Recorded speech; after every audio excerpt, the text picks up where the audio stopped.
Welcome. We're here today discussing the sixth principle, I believe. We welcome everyone and every part of everyone. And so we'll just start with some introductions, some brief introductions. I'm Bill Filler. I'm a member of the Empathy 10 team here in the San Francisco Bay Area. We're dedicated to building a culture of empathy and also the XR Empathy Circle work group. So we'll go around. I'll just go around my screen and people can introduce yourselves.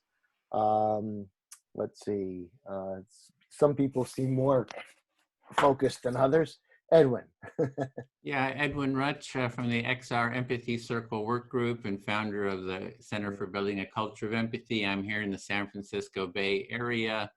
And yeah, that's it. Great. Michael, could you introduce yourself? You're muted, Michael.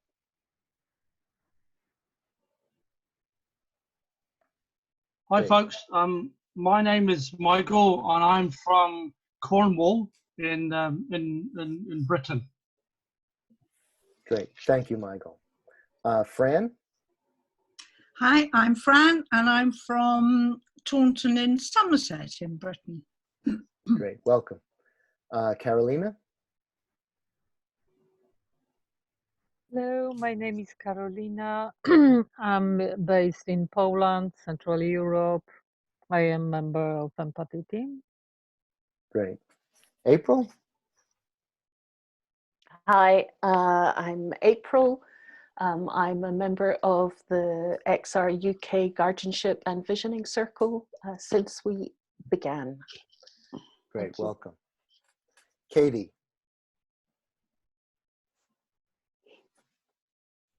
Hi, I'm Katie from Tewkesbury, and I'm looking forward to discussing this principle. It's quite a challenging principle, I think, in some ways. So, yeah, I'm looking forward to it. Thank you. Great, welcome. Ro. Ro, oh, I don't know if the Ro may not be able to. Anne.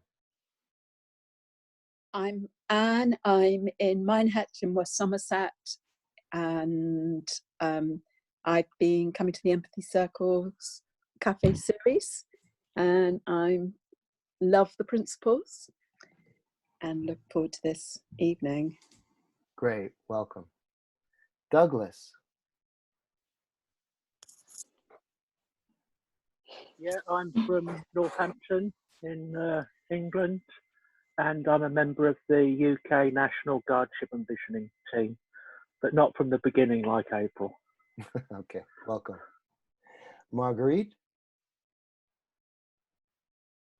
Hi, I'm Marguerite from Stroud, and glad to be here. Thank you. Great, glad to have you. Stefan? Thanks, Bill. My name's Stefan. I'm from Shoreham by Sea, or from Shoreham. I live there, Shoreham in West Sussex, UK. I'm an XR butterfly since the beginning. Still haven't found my way in, but I love these empathy cafes, so thank you for putting them on. Great, great having you, thanks. Fiona. You're muted, Fiona. Hi, I'm in County Galway in the west of Ireland, and this is my second ever empathy circle. So I'm a bit nervous, but I'm really interested in like doing more of this and the wellness aspect and all of that of XR, and generally to bring it out further maybe. Yeah. So hello, thank you. Welcome. Hope you have a good time. I think you will. Anne. Anne Pohl. Hi, I'm in Killaloe, Ontario, which is in the Ottawa Valley, 2 hours west of the capital of Canada, Ottawa.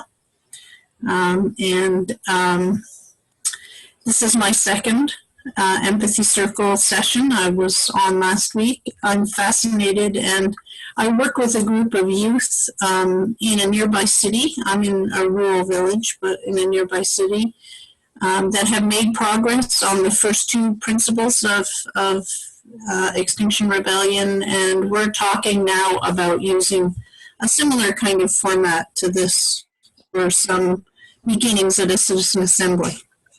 Great to have you, Anne. Marta.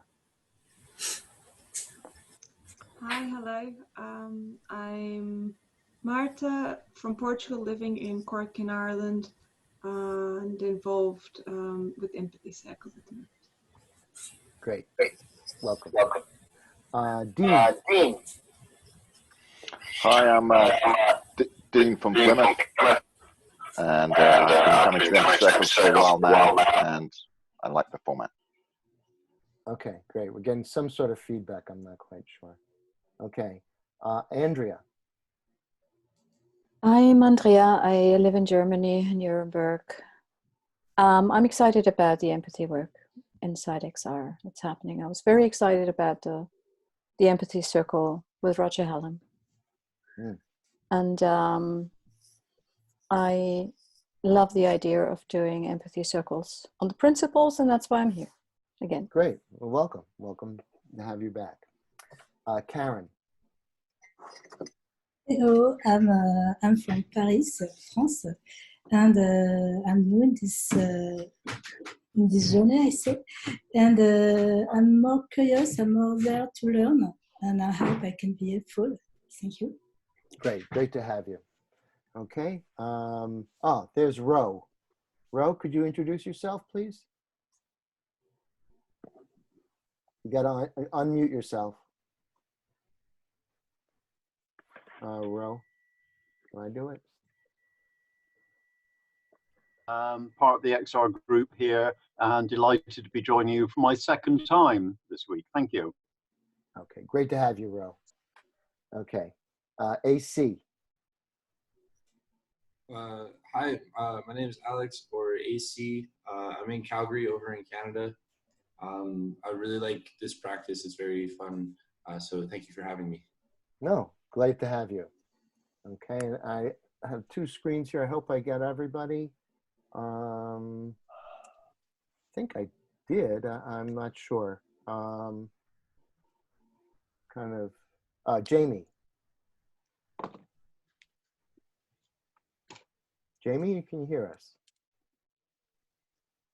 He writes, can't speak just yet for a few minutes. I'm Jamie from Ireland. All right. Welcome, Jamie from Ireland. Okay. And then there is Maureen. Maureen, can you, she may not have, there you go, Maureen. See you now. Yeah. Could you introduce yourself quickly, please? Yeah, Maureen, yes, from Ireland. Great, thanks. Okay, let's see, I don't see Stina. And let's see, and I say, so Anne, yes, that's your answer. So I'd like to turn it over, I guess, if it's okay with you, to April to introduce the topic. Yeah, thank you.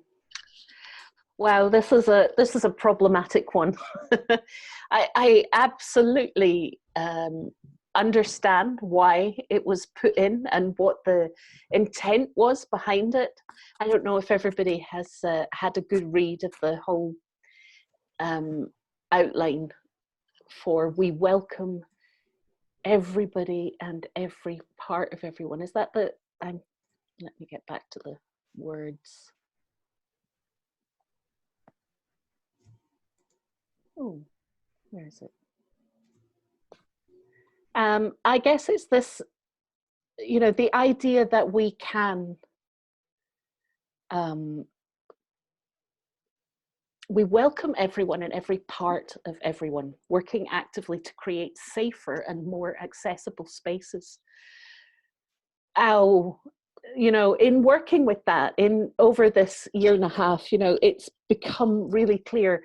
How can you be welcoming when you don't even know most of the ways that we make people unwelcome? And that this has been the one that has revealed how much work there is to do on ourselves in order to make people welcome, and that there are limitations, that it creates tension in lots of other of the principles. When there are physical ways that those of us who are able-bodied don't have in our awareness, but we need to bring to our awareness constantly if we're going to make actions, and if we're going to make platforms accessible for people who have limited abilities or different abilities. And it's just not in our awareness. How do we bring it to our awareness without kind of shoving the responsibility onto the people with those awarenesses to have to be shouting about it all the time? That's just, you know, it's another way of making people unwelcome. Our own, the way the system has inbuilt our biases and the blindnesses to the ways that we are unwelcoming, to the ways that we shut people out from our particular kind of narrow look on life. It's just, it has been a real revelation, certainly for me, coming into this with the heritage and the education and the parenting I've had, to recognize that there are so many ways that I am inherently unable to be completely welcoming to everybody and every part of everyone. And then there is, how do you, when it comes to the other principles like no blaming and shaming, when people are being unwelcoming, when people are setting up ways that make people feel unwelcome, how do you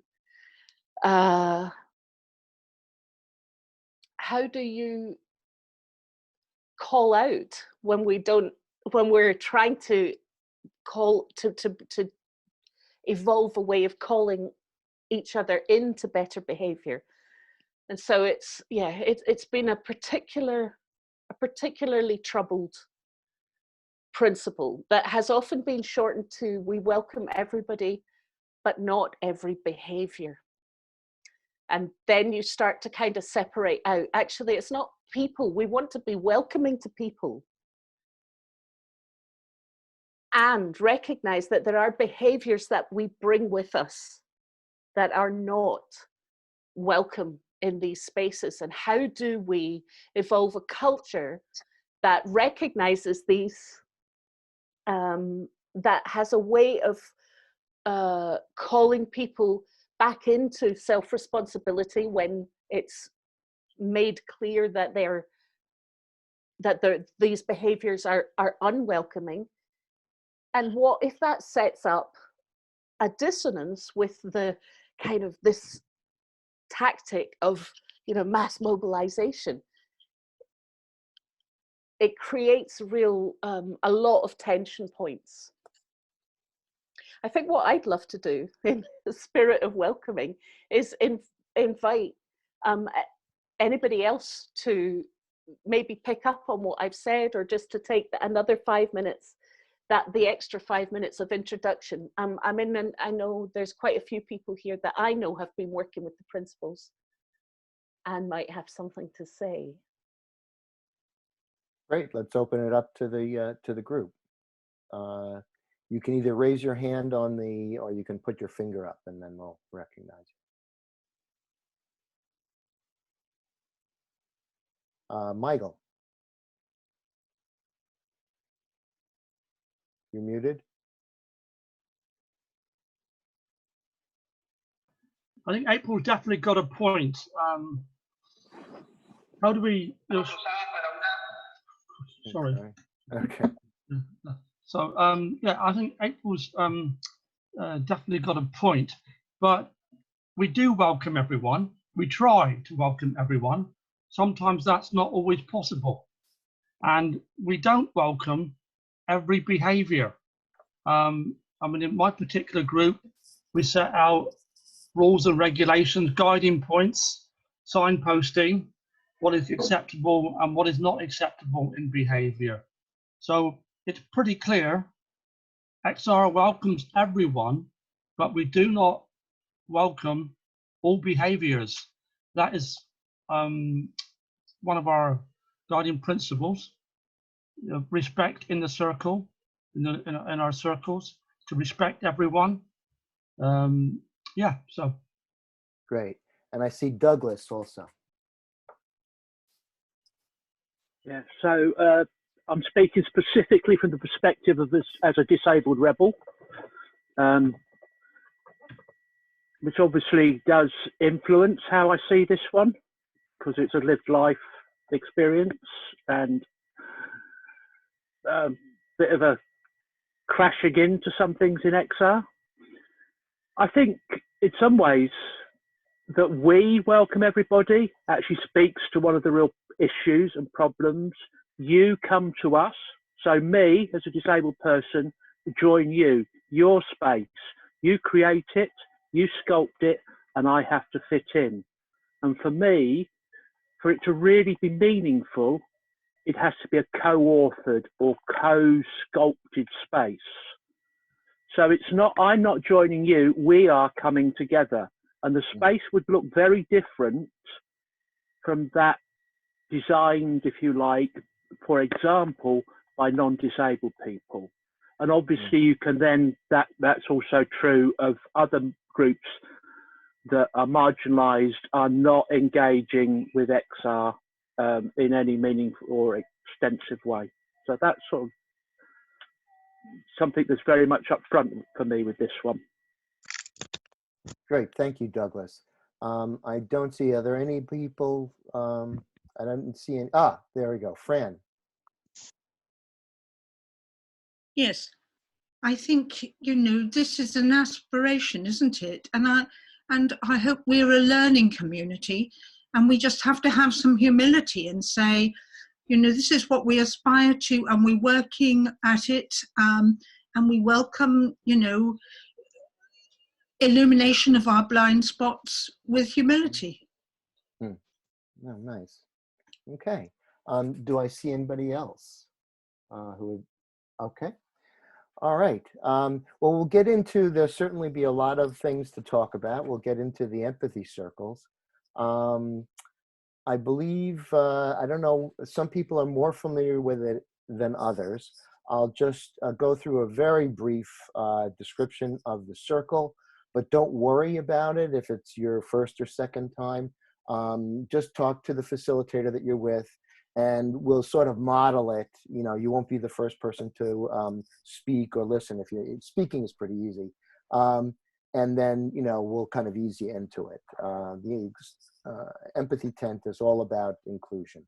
So the first person who is the speaker selects who they will speak to.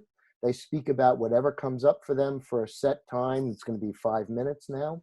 The listener reflects back what they are hearing until the speaker feels heard and understood to their satisfaction. It's good at that point to refrain from asking questions and making positive or negative comments. You're really just focusing on, you know, following that path with the speaker and trying to keep that as clear as possible. Then it's once the speaker, the first speaker, is listened to and understood, then the listener becomes the speaker, and they will then select who they want to speak to, and so on and so forth.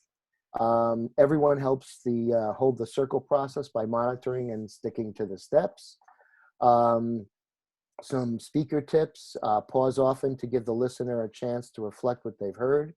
And when you are done talking and you feel heard, say, "I feel fully heard."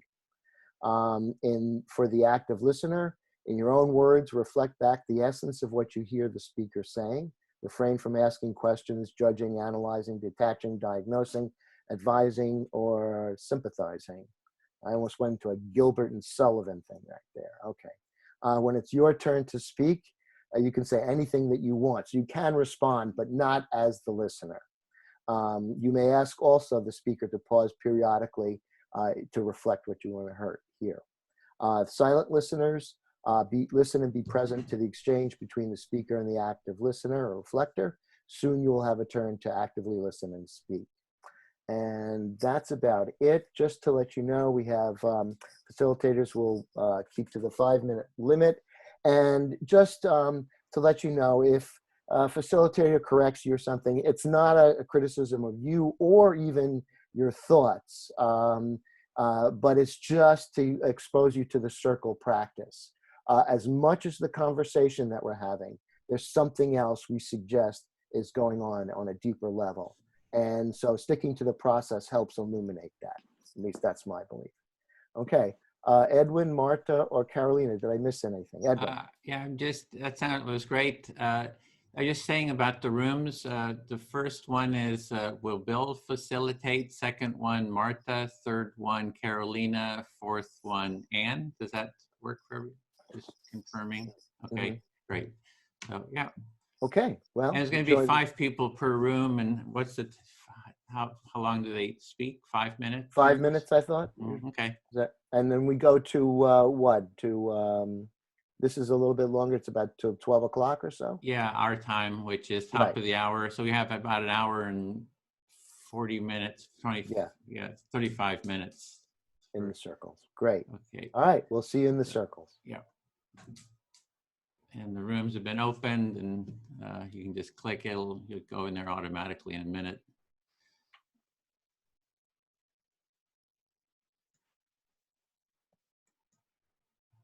All right, great. Is there anybody who's not familiar with the process? Okay, so it's pretty familiar. Okay, great. All right, so I invite one of you, not named Bill, to start speaking and pick a person to listen to. Fran? You have a yellow. Unfortunately, your computer betrayed you, and you have a yellow thing. You unmuted yourself. So I would invite you, if you feel comfortable, to speak first, if you don't mind. I will ask April to listen to me.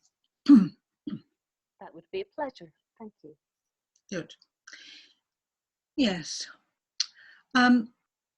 Listening to what was said by April and others in the introduction, I was reminded of the oppression workshops, I think 2 of which I've attended, which I found absolutely excellent in terms of, I mean, not something I was unfamiliar with, but it certainly, I thought the way they ran them really did help make very clear how unconscious, what our unconscious biases and how they can operate. And I've recommended them to various people outside of XR because I think they're really crucial in terms of this principle, actually.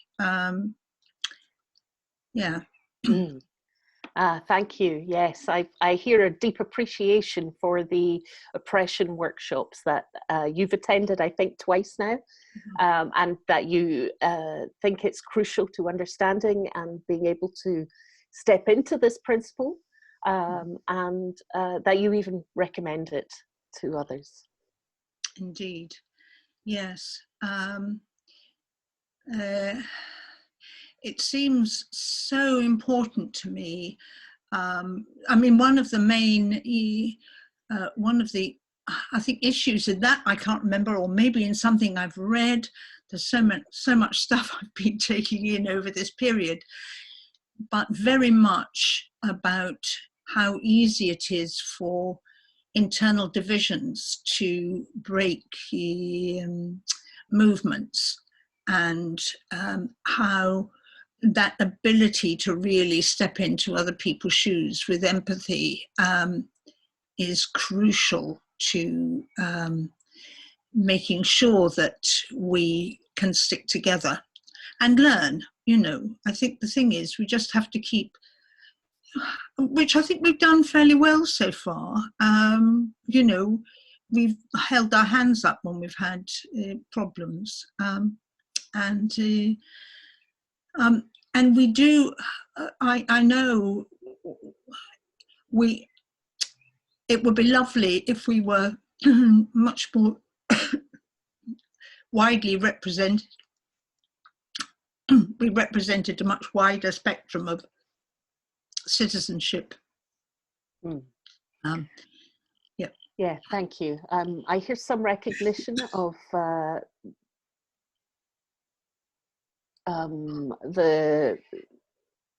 kind of when we get it wrong, that sometimes you have experienced that we're quite good at holding our hands up and stepping into further learning, that you see the crucial importance of empathy spaces where people feel heard, and that this is a way that you see to open up the possibility of making it more possible to be a more diverse representation of the communities we're rooted in. Thank you, April. I feel well heard. Thank you. Thank you, Fran. Dean, would you be interested in listening? Thank you, yes.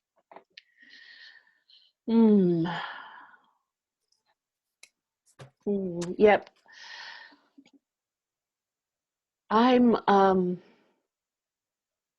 conscious that this one for me, what I love about those oppression workshops, which I would also say, you know, and I've done 3 or 4 times now and will continue to do, because one of the things that has woken me up to is that in tension and conflict situations, I reset back into behaviors, learned behaviors, or you know, or behaviors that kind of are invisible. The biases in them are invisible to me, and I get thrown back to those intention situations, and therefore it's an ongoing process. I would like to be doing that workshop, you know, each month, and kind of continuing to open up the box of the invisible biases in my thinking. Oh, always there. Okay, I hear that you are very grateful for the learning that you're receiving of the new ways of thinking and transcending your unconscious bias. And you think it's very important that we need to keep reaffirming these new learning plans, because when we're put into situations, sometimes we forget what we've learned new and revert back to type. So we need to make a new type by constantly reaffirming through going through the learning again. Yeah, thank you. What I particularly enjoyed about the oppression workshops is the very experiential way that they're revealed to us. It's kind of done in a wonderfully personal, storied way that just opens up my empathy kind of heart space, and makes me very conscious of the people that I'm then into a smaller breakout room with, very much like this. Opens up that listening space, and therefore the level of awareness of what it is I'm learning goes deeper. Yeah. So I'm hearing that the oppression workshops are very good at causing you to open up to new ways of working and hearing and empathizing with others in a new way.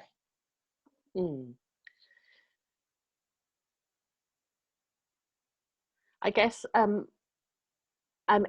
so the little bit that was missed there, I suppose, I didn't stress enough, was just the experiential learning. It's held in a way that's told in personal stories of the people holding the workshop, and then it really encourages personal connection to our own stories as we share in small groups. And I've really I've learned a lot by that facilitation style, which is very different from a kind of quite a competence. Our other workshops tend to be much more corporate and very much about learning, and this is very personal, and that I think helps it land differently. So I'm hearing that the experiential and storied approach allows you to open up at a deeper level. Yeah, thank you.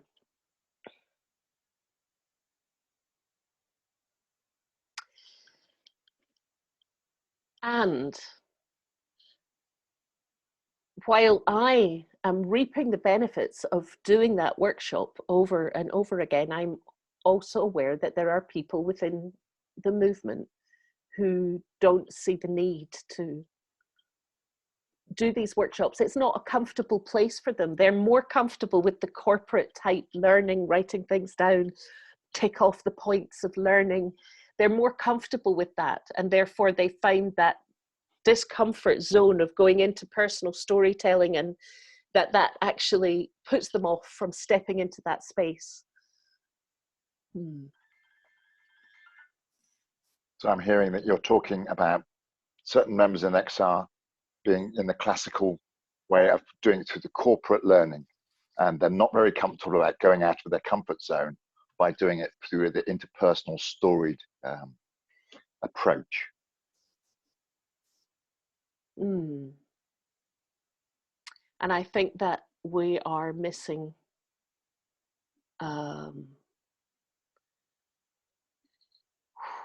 it has made me really conscious of the crucial nature of uncovering these invisible biases.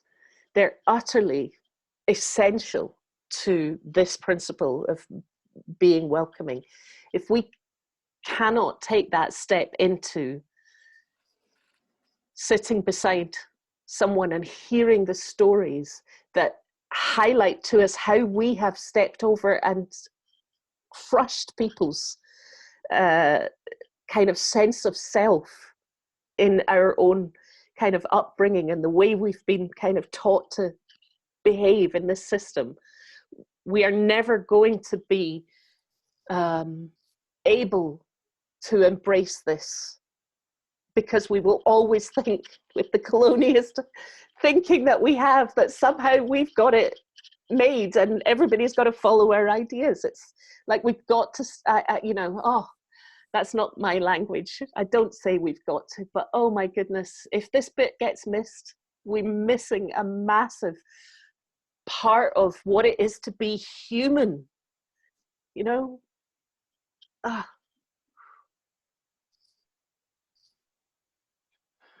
can hear your passion about certain members needing to transcend that unconscious bias. Oh, I'll just stop there. It's not about certain members, you know, as in specific. People who, you know, find it difficult to step certain in. people in XR have that classical modality, and they don't like to go out of their comfort zone. They don't like the interpersonal skill sets, and they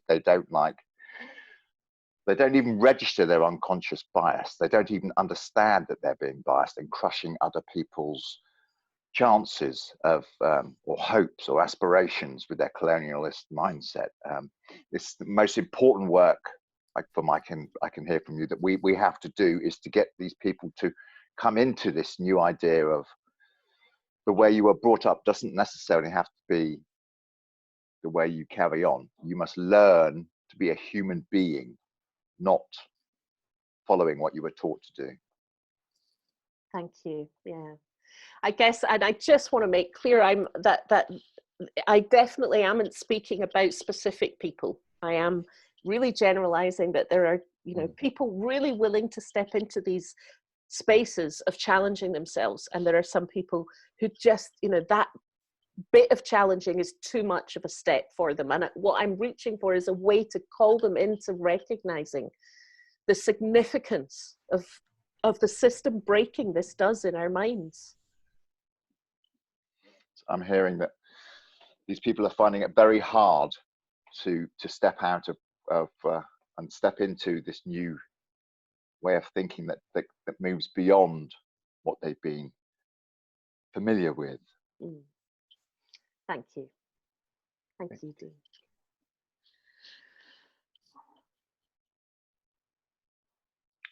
That was our time up. Yeah, I'll choose Edwin to listen, please. Listening.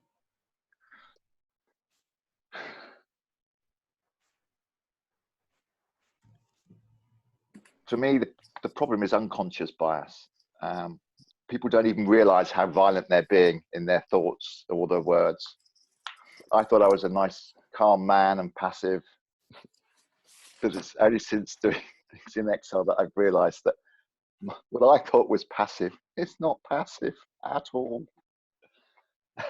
And I'm finding it quite hard to put across to the rest of my kin. So you're saying that we have this unconscious bias that we're not even aware of what we're doing. You're speaking personally too, that you became more aware of that in XR, your own sort of biases. Yes. So I've been underdoing these empathy circles and other workshops. And the thing that opened me up to the whole concept of moving beyond my comfort zone was being on the front lines with people and other XR people saying to me, this is not acceptable behavior. You mustn't say this. This is not acceptable. And to me, it was just, but that's what normally said. So that was the first micro step. So it's how do we get people to move beyond their comfort zone in a way that they won't find intimidating? Mm-hmm. So you're wanting to see how do you speak to people who and not intimidate them. I don't know if I got that right. Well, it took me a year to learn to not be as quite oppressive in my forcefulness. I'm still occasionally a bit forceful. I try not to be forceful because I realize that the masculine tendency is part of the colonialist mindset that seeks to dominate everything through might is right. And might's not very good. Might just ends us in everyone having a war with each other. So we need to feminize the masculine, not eviscerate it, just tone it down and reach a balance. And it's putting this across to other people without threatening their identity of who they are. I'm finding quite hard because what I think is acceptable now, they still find us a bit freaky and a bit weird. So I'm trying to learn an incremental approach to them so that I don't intimidate them. I just bring them to the water and they can drink when they're ready. Okay, so it sounds like you have sort of maybe a assertive, dominating personality, and that you're sort of becoming aware of that, and so you're trying to sort of become aware of it, and have a more, you're calling it a feminine approach, where you sort of bring people to the water instead of making them drink or something like that. Try to make them drink. Yeah, I used to be quite assertive. I'm trying not to be assertive. And it's not something you stop doing overnight. It's a learned behavior that has to be overcome through repetitive experiences of a different way of thinking. Because until we experience this different way of thinking, we're not even aware of what we're doing as the wrong way of thinking. This is why workshops are so important to do. And other people go, well, I don't need to do that workshop. I'm a nice person already. We all think we're nice people. It's only in reflection from someone else's point of view that we actually see who we are, and then we can actually ascertain maybe I do need to do a bit more work. Okay, so yeah, you're not really aware of how you're not really listening to people and sort of empathizing with them, and it's other people kind of seeing you and maybe reflecting who you are is how you see yourself, and it's sort of a long-term sort of a change that you need to do, and sounds like you're sort of wanting to make that journey to not be so domineering or maybe be more empathic. The irony is I thought I was empathic. Mm-hmm. I really did think that I was a calm, approachable person. And it's only when other people represent you back to you and you look at yourself in a mirror by someone else's gaze, not with your own eyes, because with your own eyes, you always have the self-delusion that, oh yeah, I see what I want to see. Whereas with somebody else's eyes, they see something different. So we all need to. Sorry, I was just going to say we all need to see ourselves through other people's eyes. Mm-hmm.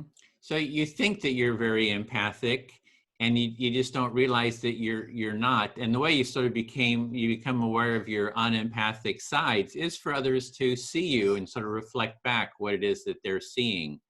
And so you had actually thought that you were very sensitive or empathic, and you're realizing you're not, and you're kind of getting that reflection from others to be able to see yourself. And it sounds like you're wanting to grow too. I always say to people, the only way to grow is to come out of your comfort zone. Mm-hmm. And some people go, oh, yeah, I'm always out of my comfort zone. No, you're not out of your comfort zone. You're in a thrill zone, which is not out of your comfort zone. There is a total difference between the two. Getting out of your comfort zone is seeing who you are through someone else's eyes. And this is why we need to do more of this in XR, rather than it being a fringe activity. We need it to become a normal activity. Yeah, so you're seeing that there's this notion of getting out of your comfort zone. People are just getting into a thrill zone. They're really not getting out of their comfort zone. And this is actually what we're doing here is sort of the way forward, you see, in terms of that empathic growth. And I think that was the time too.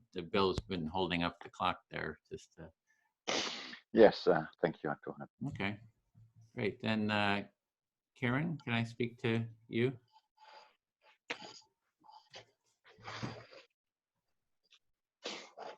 You're muted, but I don't know if you're.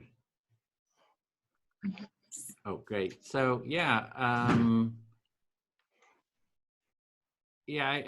glad I hear both Fran and Dean talk about the importance of empathy, sort of moving forward, and I find that very encouraging. So yeah, I just love hearing that. You heard about the importance of empathy, and it was important for you to encourage that circle. Yeah, exactly. Yeah. And the thing that comes on this topic, accepting everyone, I see a lot of the places in XR where that doesn't happen. So for example, there was someone there are people who are banished, right, from different chapters. And I know there was someone in XR Switzerland who, they just kind of banished him, and he was, and so there's other cases of people sort of being kicked out or being banished. And for you, everybody has to be accepted. And you heard about cases of people who has been banished. For example, in Switzerland, you mentioned, and then maybe other cases of people who were banished. That's it. Yeah, exactly. And in Switzerland, the person, maybe they're causing a lot of disruption. They want to be heard, and they're not being very empathic themselves. But it seems that if you have like an empathy circle as sort of the core agreement, that it creates a space for people to kind of work out those issues. So what I did with the person in Switzerland, I did like an hour empathic listening to him, just to hear him. And then we invited the rest of XR Switzerland to take part in an empathy circle, and they wouldn't talk to him. They said, no, we're not going to talk to him. So. That's why for you, empathy circle is important, because this person has to be maybe listened. That's why she's doing some issues for the others. So you offered to 1 hour of empathy circle, but people from Switzerland didn't come as well. That's it. That's it. Yeah. And so I see that kind of happen, this thing of, no, we're not going to talk to you. It's like, you're a bad person. You're causing disruption. We're not going to talk to you. If we're going to stop the discussion, it's like because the discussion just will turn into a big mess. But that's where I think the empathy circle comes in, is it's a way for everyone to be heard, slows down the conversation, and do it up front, do it before you get a conflict. It's like, so you start getting the pattern, it'll head off a lot of the conflict, I think. There'll still be conflict, but then you've got the tools too for it. So people in Switzerland, the other people in Switzerland didn't want to talk to him because he was a bad person for them. This was a lot of disruption. That caused a lot of disruption. That was turning into a big mess. Yeah. And that's why you said empathy circle is a way to calm down everything before everything is turning bad.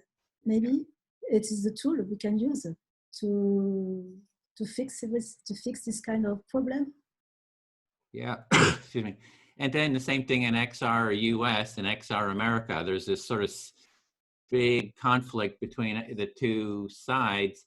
And one of the people who started XR America was banished from XR US.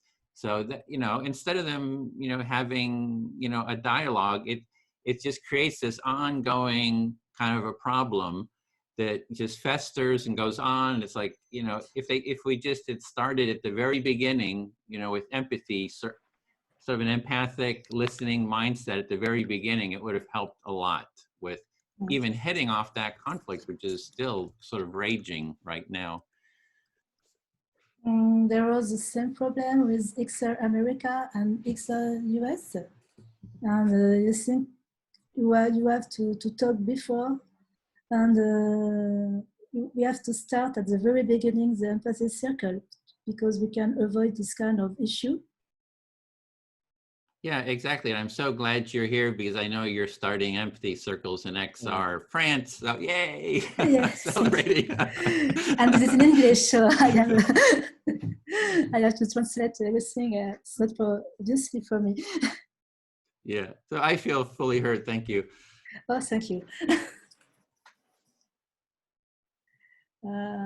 It's my turn. Yeah. I don't know. Bill. Okay, listening? Yes, please. I'm listening. Okay. The first time I came to a Nixer meeting, I was a little bit impressed because I don't like talking to people I don't know. I'm a little bit shy, you know. And I was feeling a little bit devastating, moreover. And I was a little bit afraid because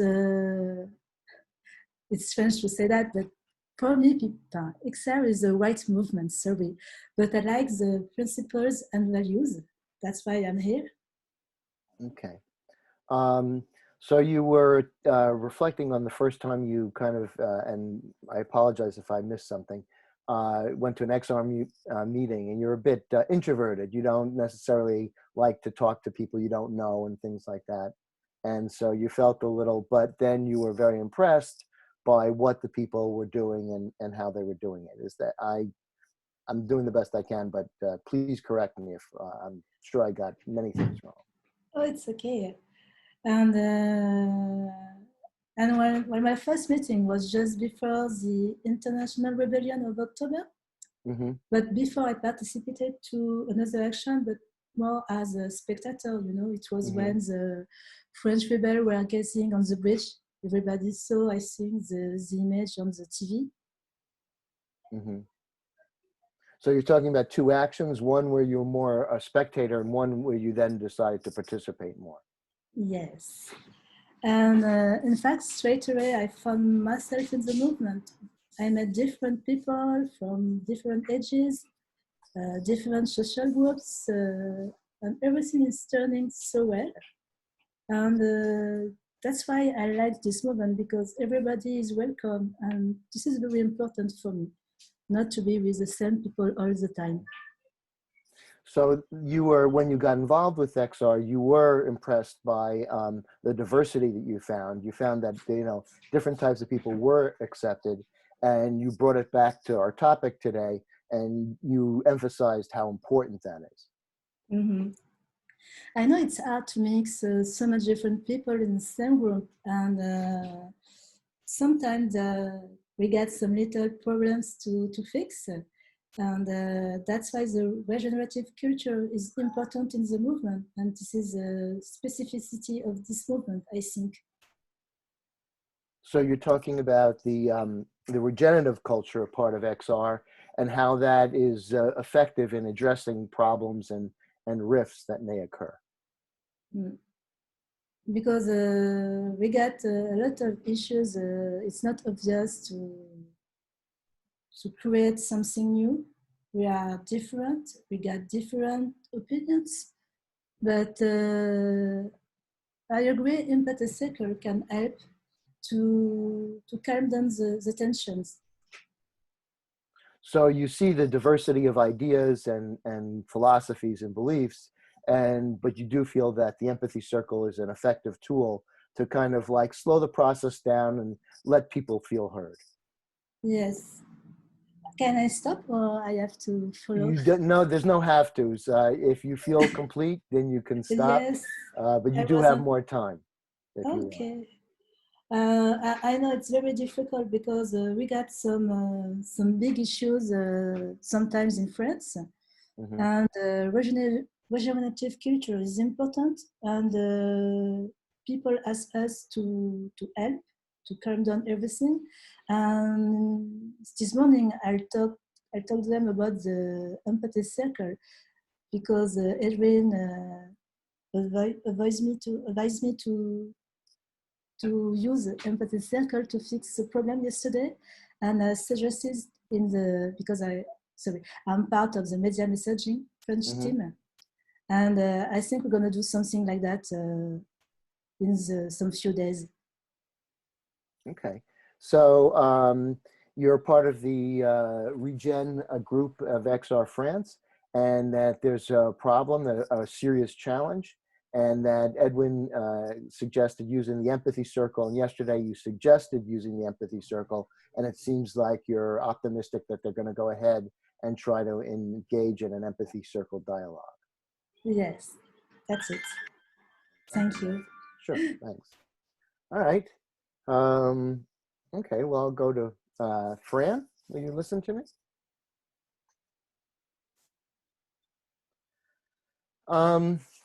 So, as Edwin never tires of hearing, I'm a special education teacher.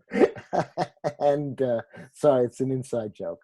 But what you do essentially is you have to accept every part of every person. You do have to accept that, yet you can't accept every behavior, some of which are quite violent.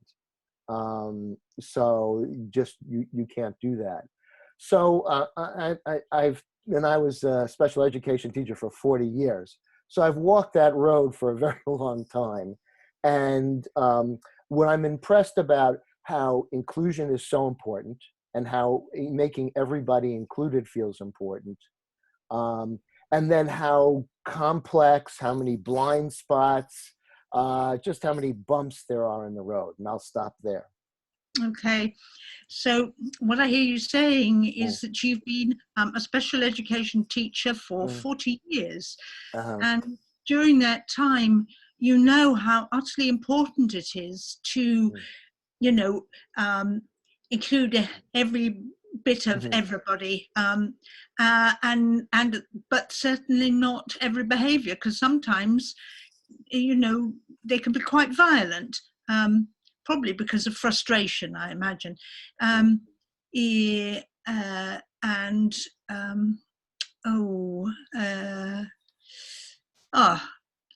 lost the last bit of it. The only last bit of it was just that, as that being said, it's a treacherous landscape. Yes. So trying to accommodate everybody you said has lots of bumps in the road, right, including my blind spots. I'm certainly it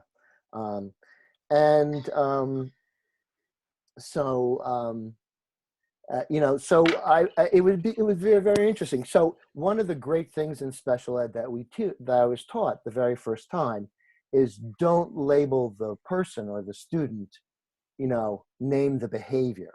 So it's not you're bad.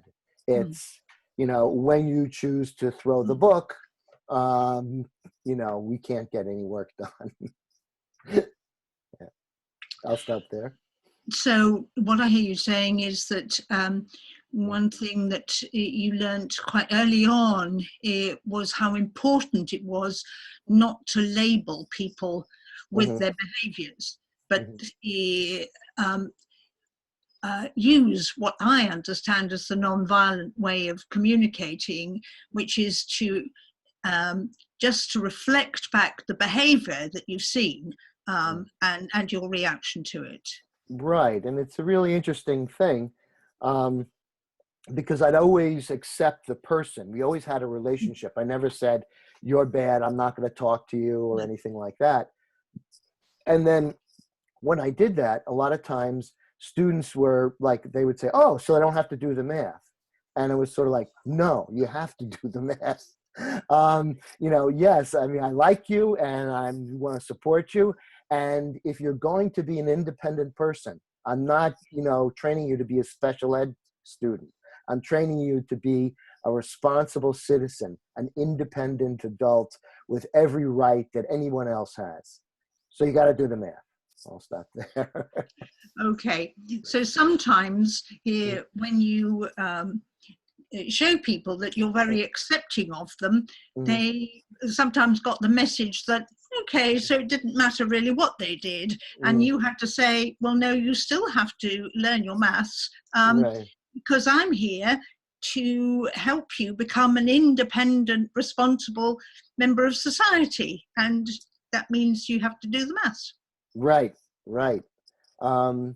Yeah, and so it's something, and I think my time is coming to the end, so I'm gonna wrap up. I guess it's a very experiential kind of state where you're kind of both expressing yourself and then also receptive at the same time. And, you know, in order to talk about, I think, what Dean was talking about in April. So I'll just end there. So, yes, it's quite complex because the state we need to be in is both being able to express ourselves and to also to hear people very well at the same time. Did I get that? Yeah, no, it is. And this, of course, practice helps with that. Thank you, Fran. I feel quite heard. Thank you. Oh, so yeah, I'd like Dean to listen to me, if he would. Thanks, Dean. So something that struck me as we've been talking is how important, in a sense, these ways that we relate to other people are often reflections of internal dialogues that we have. So often our ability to be judgmental of other people is because we are of ourselves, and how crucial it is in this process to empathize with those parts of ourselves too that we try and cut off, because if we don't work on those, then we'll project them. I hear you talking about the internal dialogue that goes on. And if we're not careful, this internal dialogue ends up being projected onto other people. Yeah.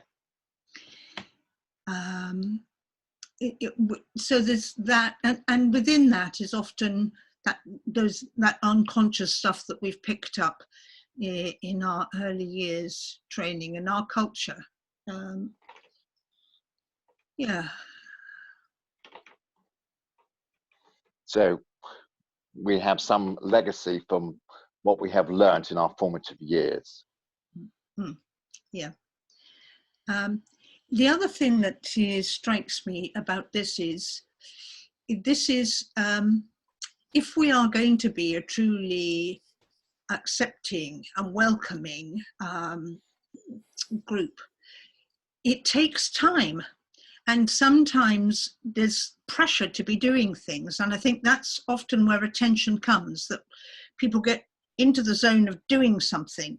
And that can be quite violent in a way. And I've noticed it in myself, you know, that kind of channel thinking, must do this, and it stops me listening to other people and to myself. It stops me being reflective. So yeah, I think we have to recognize that working empathetically, it can take time. I hear you talking about the need to be constantly doing something, which can sometimes not allow us to be empathetic with others. So we must learn to sometimes not talk. Yes, and I think acknowledge within the organisation that, you know, you have to allow for time. For instance, if conflicts arise, you know, and give time to work them through, as we were talking about earlier, rather than sort of trample with a headlong, you know, push to get on with the task. I hear we need to take time and not just force through with an idea. We need to take time. Yeah. Thank you. I feel fully heard for the moment. Thank you.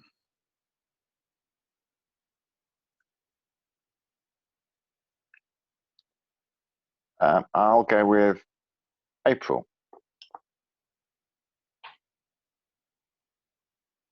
Thank you.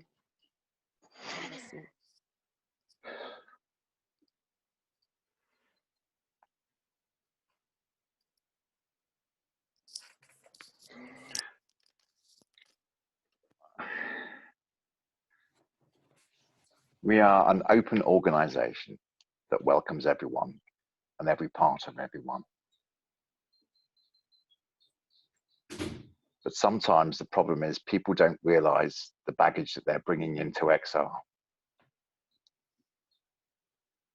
And I think it's important that we, as an organisation, work towards enabling people to see beyond what they bring into the movement and to see what the movement can bring into them.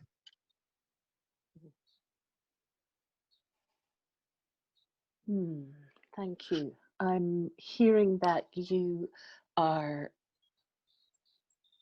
really present to the fact that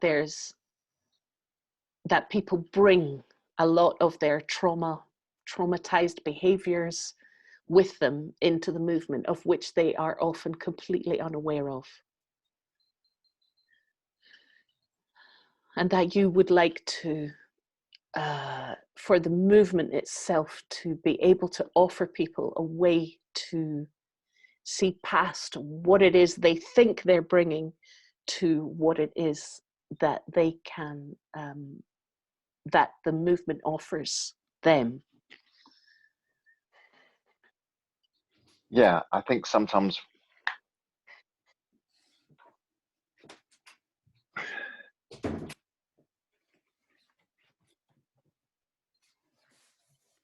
our troubles are our stumbling blocks, and we wear them like chains around our necks until someone says to us, yes, I accept you for who you are, not what you want to be seen as, but who you truly are. And then that enables the person who's been accepted for who they truly are to move forward in a new way that they hadn't thought of before. So I think this is part of this principle of accepting someone and all of the person, rather than just what the person thinks that they're bringing to the movement. And then as a movement, we come together in our little circles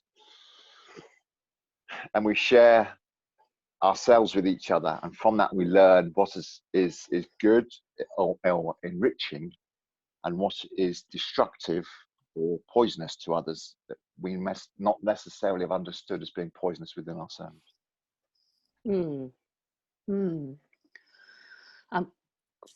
Momentarily, can I just pause to ask Bill to mute, because the little flutters in the background distract me. But so I'm hearing that you speaking to maybe a self-responsibility in these kind of village almost groups that we're evolving to come together in, and that there's a responsibility actually within another principle, maybe of reflecting the truth of how we see each other and learning from that, not necessarily accepting people for the kind of what they see themselves as, speaking up to the reflection of how they really are behaving. Yes, because a lot of people turn up at meetings with preconceived ideas of what they can do and what they want the movement to do, what they expect the movement to be. And I think that this quiet period has been brilliant because it's allowed people to learn more about what we as a movement want to do, because we've always said that we're not here for solutions, we're here to point out the problems. But we are providing solutions because we are going back to that village mentality of looking out for each other as brothers and sisters, rather than just, oh, what can I get from you, and what can I get that will allow me to get where I need to get to. And this is why I think this accepting part of XR and this principle is really important. Yeah, I'm recognizing that your appreciation of this, the aspect of this time, that this pause in time that has allowed us to kind of solidify these connecting units that we have become, this village building, and rooted in getting to know each other better, and perhaps seeing through the kind of facade of coming with a very direct sense of the direction and what it is that you've got to bring, and that in the speaking up to, in the holding of maybe more of the truth of the situation that we're in, that some of these things fall by the wayside. And often that's and there's a responsibility in that care as a village, as hold it, to speak up to each other. Yeah, thank you, Dr. Johan. Thank you. Karen, I would love to speak to you. Thank you. Thank you.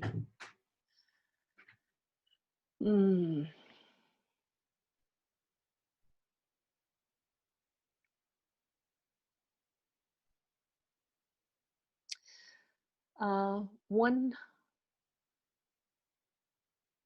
danger, I guess, of this principle, one of the flags of disappointment with this principle has been its use as a weapon, almost, to do what Edwin was talking about earlier, of that kind of banishing people because some of their either ideology or ways of behaving are unacceptable to people. And that despite people trying, they think all the ways that they've tried to engage that person, they think that it's not worked and there's no possibility of it working, and so they have to eject that person and banish them. Yeah. Okay. I understand that for you the danger is to banish people because people didn't succeed in calming down the tension, and it's easier for them to banish the person. That's it. Yeah, I guess sometimes it's that this principle is used that that person's ideology or their way of behaving is not welcoming, and therefore they're not. Rather than speak up to the kind of the invisible biases, because when somebody can't see that, they can't see it. It's like speaking to a brick wall. They just can't see. And therefore they use the principle that, well, it's not welcoming, it's stopping other people from being welcome because your behavior is not welcoming. So that this ends up being used as a weapon to get somebody out, to banish somebody out of the movement, rather than addressing specific issues that might, because that's much harder. Because of the behavior of certain people, the others prefer banishing than trying to understand, because there's a sort of break wall. They didn't succeed in understand each other. Yes, I think also it touches on what Fran talked about it takes time. And when we look at the truths that we've been trying to engage people with, the idea was, that tell the truth was that, that we don't have time. This is an emergency. We don't have time because if we don't start fixing things now, we won't be able to. And it takes time, and we're there to tell the truth, and people don't want to take time, you think. And I'd like to maybe talk about my personal experience about this, of a truth that has not been welcome to be spoken out in Extinction Rebellion. And that is that the truth is the time already ran out. It was already out before we started this. We came with an idea that somehow if we change people's behavior, that somehow we're going to be able to carry on living the life that we are living. And that was never an option. And that has not been a welcome voice in Extinction Rebellion until this pause. And I think this pause is giving it a place to be heard. I'm hearing that we have to take a moment to take advantage of this pause to hear other people, because there is an emergency, but we have to take time. And this is a moment to take time to hear each other.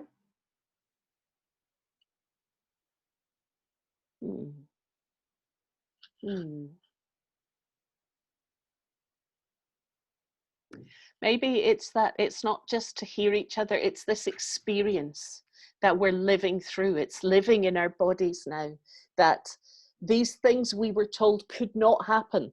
The planes would not stop. People would not stop going on holiday. People will not stop going in their cars. That just won't happen. Somehow overnight it has happened for the good of the people, to keep people safe. We have to keep people safe for their good. And sorry, but I don't remember the beginning. Can you repeat something at the beginning? I guess I'm appreciating that people are living into an experience they thought would never happen. That the planes would stop, that the cars would stop, that this drive to keep consuming would stop for a moment. We were told that wouldn't happen, and it has, and it lives in our body now differently. People expected that things never happen, but it's happened now, and it could change our life.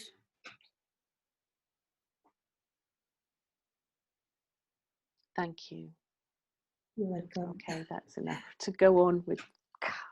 Thank you. Oh, 5 minutes is too short. Thank you very much. I feel heard. Thank you. Okay, thank you. Well, Edwin. Listening. I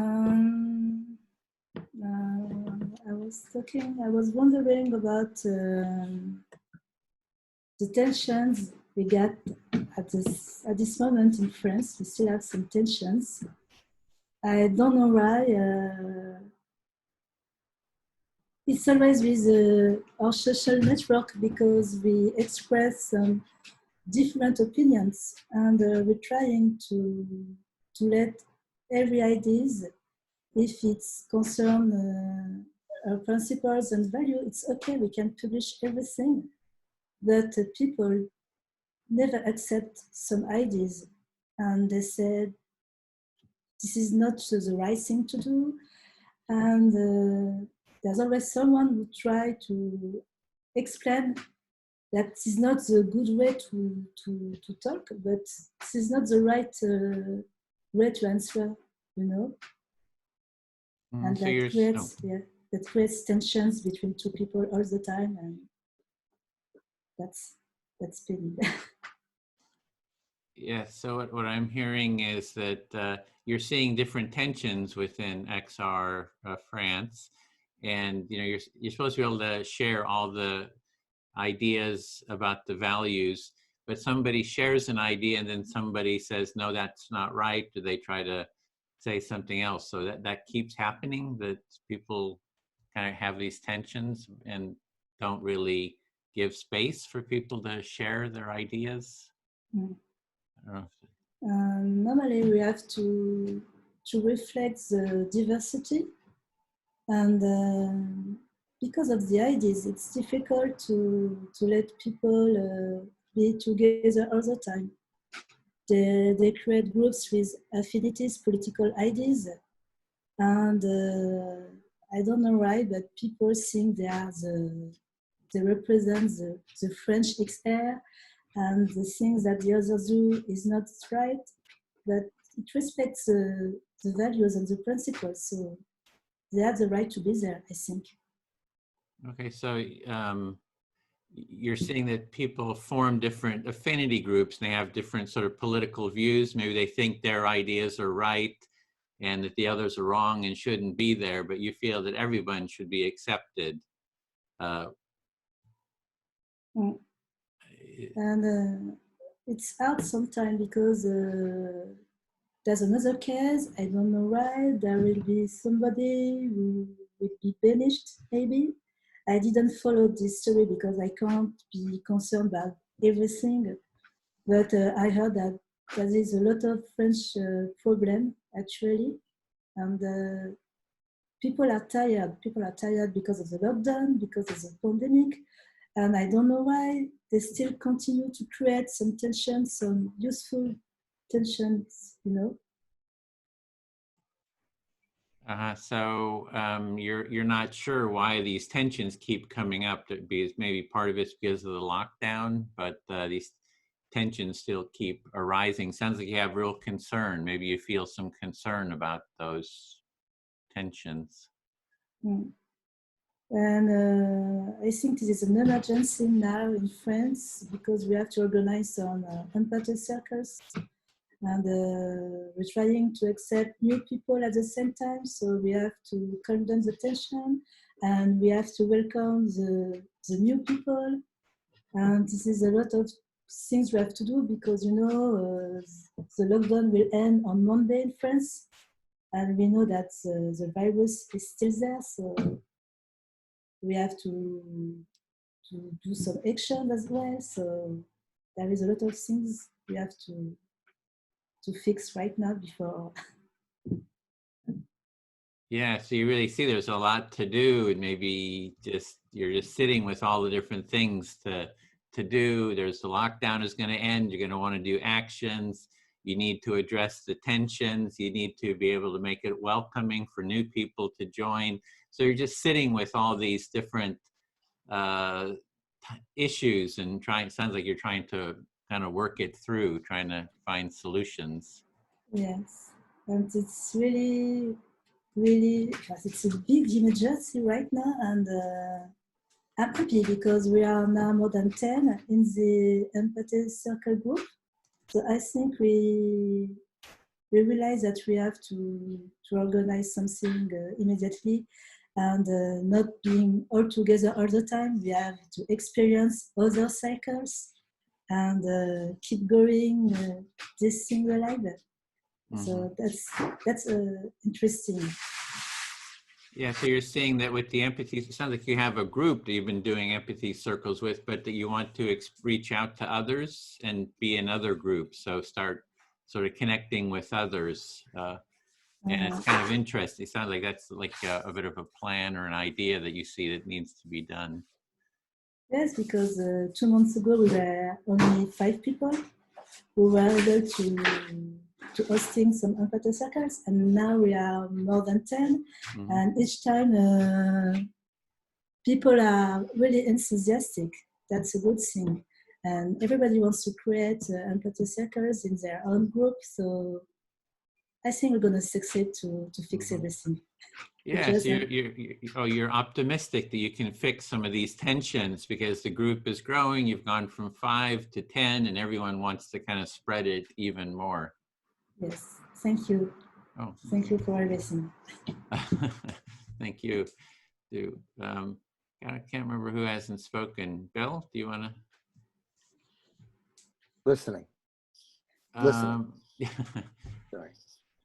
Let's see. Yeah, the thing that, yeah, that's very encouraging. I feel very excited to hear what Karen was talking about in France, you know, that the empathy circles are, so I'm so glad she's here to share that because it cheers me up. I feel happy just hearing it. So you're really cheered up by what Karen was talking about spreading the empathy circles in France. Yeah, and in terms of inviting everyone and every part of everyone, something I wanted to add to that is the mutuality. It's that it's a mutual thing. So when the person is, you know, leaving, kicked out of XR Switzerland, there is the mutuality of it. It's like both sides, all sides have to be willing to sort of hold this mutual listening. It's not just one side doing all the listening, you know, maybe the people who are in the leadership saying, oh, we're going to do all the listening for you. It's really the importance of mutuality is a principle and is a value. Mm-hmm. So one of the things that you really want to emphasize about accepting, you know, everyone and every part of everyone, and especially through the empathy circle process, is mutuality. That many times when you suggest dialogue, it means that, oh, I want you to listen to them. But actually, what's lost is the mutuality, that it goes both ways. And it's necessary for both parties to hold the container, so to speak. Yeah, like here, we've come into this circle here, and it feels really good. I'm really enjoying hearing what everyone says, but we've all agreed to the foundational process, right? There's a mutual agreement that I will listen to you, and I will listen to, you know, and hear what you say to your satisfaction. But in return, you're going to listen to me, to my satisfaction, and it's mutual. So that value of mutuality and a agreement up front that this is how we're going to relate, I think is like a core principle that I think it would help in XR, that you can't just say, oh, whatever you know, you're welcome, everything that you want. Actually, it's not. It's like, it's not like you can just become a narcissist, you know, self-centered. It's going to be all about you. It's really the mutual. We're going to be mutual in this relationship, mutual listening. Okay, so you're saying that really the key point that differentiates the empathy circle is the mutuality, and that sometimes openness or acceptance is seen as a one-way street, and it's not sustainable that way. And so that's why the empathy circle kind of tends to work, and people feel energized because that's their essence of mutuality. And it does take time. Like, you know, Fran says, it takes time. You know, it's like it slows down. We're spending 2 hours in this discussion. We could probably use, you know, 3 or 4 hours. Mm-hmm. So it does take a lot of time, but it helps in the long term. Mm-hmm. So you're saying that to say what Fran said about time, it does take time. There needs to be an investment in time, but that investment is well worth it in the long run. And like, Dean is talking about, you bring your baggage, but this is a place for your baggage to be heard. Whatever your baggage is, I'm willing to empathize and hear your baggage. Mm-hmm. It's like, no matter what, it's like you're totally free to share your baggage, and I'm willing to listen to it and hear it. Mm-hmm. So you feel that, Dean was talking about bringing your baggage, and baggage is welcome into the empathy circle as long as the rules are maintained. Yeah, and I appreciate Dean's awareness that when your baggage is heard, when you see that you're not alone, that's how growth happens, right? Then you move on without somebody trying to beat you and make you change. You just, oh yeah, my baggage has been heard, who I am, and then I will make the change myself. Kind of a self-motivated change, And I think people generally want a deeper connection. They make that change because they want deeper connection with others. They want more care. They want more sharing connection. So people, if we have the right container, people make that choice kind of naturally. Okay, so you were saying that people bring their baggage in this process rather than getting into a power struggle with someone over what's right or what's wrong. They hear their baggage, and so then you feel that there's a very strong undercurrent for people to really have connection, and so therefore they willingly work on their baggage in order to achieve like more better communication and a stronger community. Mm-hmm. And well-being, and I feel fully heard. Yeah. Okay, great. Yes. All right, Dean. Hello. Hi. So I wanted to also go on the sense of time. This has been a subject of discussion among us in the empathy team, in the sense that how do we convince people, and that's probably even too strong a word, but how do we help people become aware that it's worth their time to do this practice? And we go around, we don't necessarily have the perfect answers. I'll pause there. So what I'm hearing, Bill, is that we have to make people aware that spending time is actually a good thing. And how do we make people aware that it's worth spending their time? Right. And I think April talked about the pandemic and others. And let's be clear that the pandemic happened under authoritarian regimes. The Chinese, I don't ascribe any kind of, nefarious motives other than they wanted to keep their economy going. So they wanted to tamp this down. So they weren't reporting it. And then the country that I live in, which is also, or in my opinion, an authoritarian regime, also saw, wasn't really looking out for the people and willing to just basically see people as, the bycatch. And that the more, democratic peoples, even though it required more, like, for instance, New Zealand, it required more cooperation. People understood it because they were, explained the reasons. These were scientific reasons, not authoritarian reasons. And they crushed the virus. And now they're in restaurants and we're, having to eat our own cooking. I'll stop there. So I'm hearing that you're describing that the authoritarian regimes were more concerned about their monetary system than their people. Right. Whereas the democratic systems, where there was more emphasis placed upon a two-way conversation and the scientific evidence, they came to a general consensus and things were done by consensual rather than by authoritarian implication. They are now free in their consensual to actually come back out, whereas the authoritarian regimes are still suffering the consequences because they were thinking of their economy rather than the people who are merely the bycatch of the economic process rather than actually. Thanks. Yeah, that was good. Yeah, thank you. So, broke the rules there, but that's okay.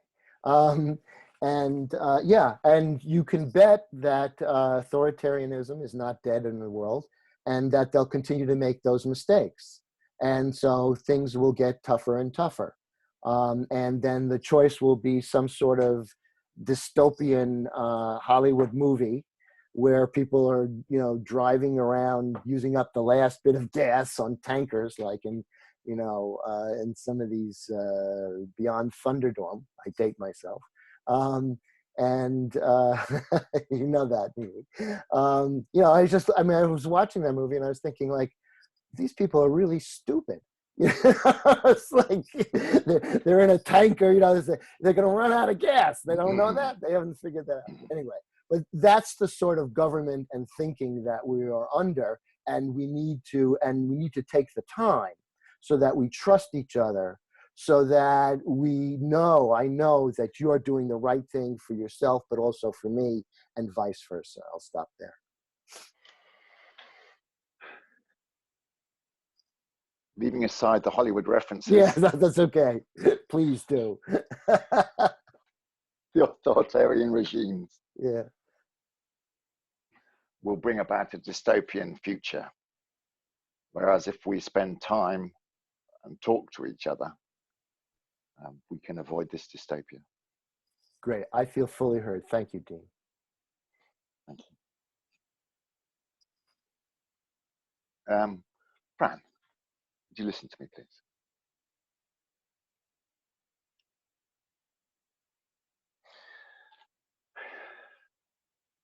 I'm trying to get rid of the Hollywood dystopia in my head.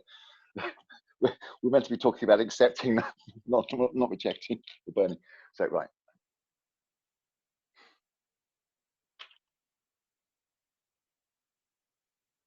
I like the fact that there's this new twist on this rule about accepting people and not accepting certain behaviors. Because by doing this, we're having the conversation that certain things aren't acceptable, not you're not acceptable, but certain things aren't acceptable, which then removes the guilt from the person, and hopefully the person then can see that what is unacceptable they should work on to remove from what they do. Okay. So what you like here, that you've heard, is this differentiation between accepting the person, but being clear that certain behaviours are not acceptable. And if that's conveyed well, the person will not feel rejected, but hopefully will understand that there's something to be learned. Yes. Because we do come with baggage, as numerous people have said, that I said.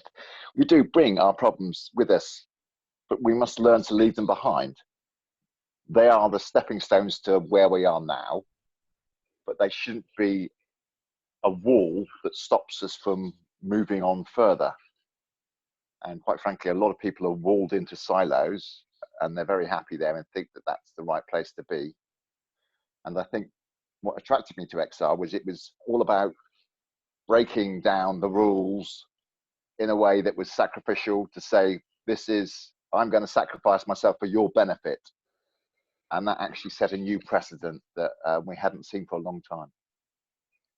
Okay, so acknowledging that we all come with some sort of baggage, what has been good for you is that within XR you've been able to see that baggage can be a stepping stone to further growth, rather than a wall which sort of blocks you in. You know, if you don't feel, which people, you know, when they don't feel accepted, often stay within that walled inness, because it's, I guess, the devil they know. It's safer. Yeah,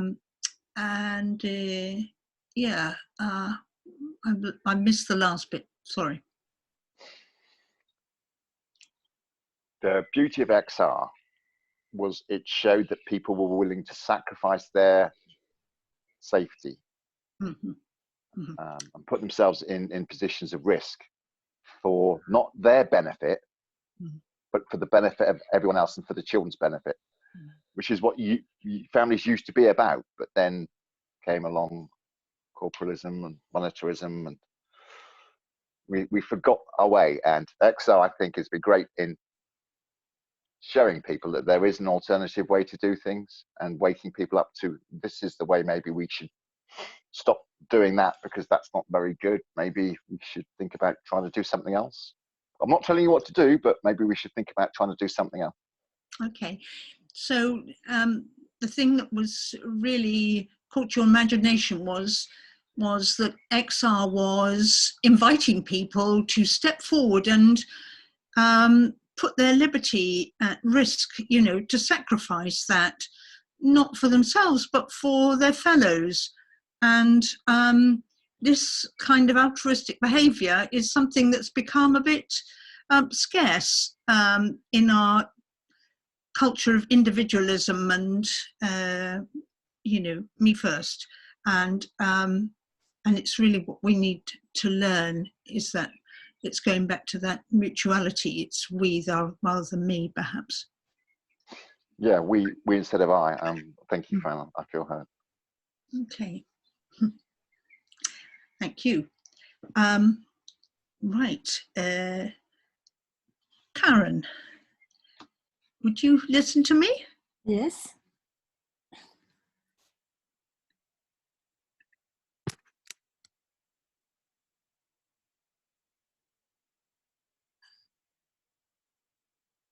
Oh, you've gone on mute, Fran.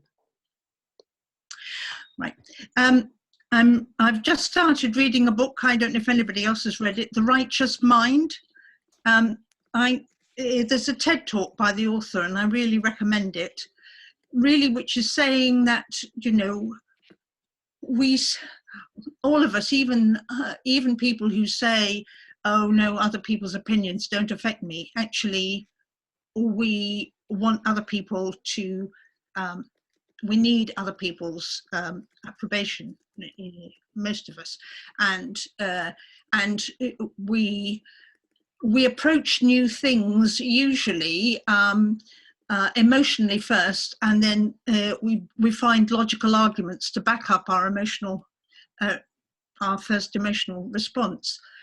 But that the way to soften that that stance, our often our need to be right, is through an approach that is very empathetic and welcoming, and I would say has a sense of, I remember one in a workshop, these agreements you make, and one of them was, when the going gets tough, turn to wonder in terms of curiosity, so that you say, I wonder why that is, rather than, you know, coming up with a judgment. And I think that approach allows people to have that space to reconsider. Well, you are reading a book right now and you recommend it. The name is The Richest Mind, something like this. And you get this approach you like because it's very empathetic. And you experience something in your workshop that reminds you that, sorry, but I don't understand the end. I don't remember because somebody enters in the room. Excuse me. That's all right.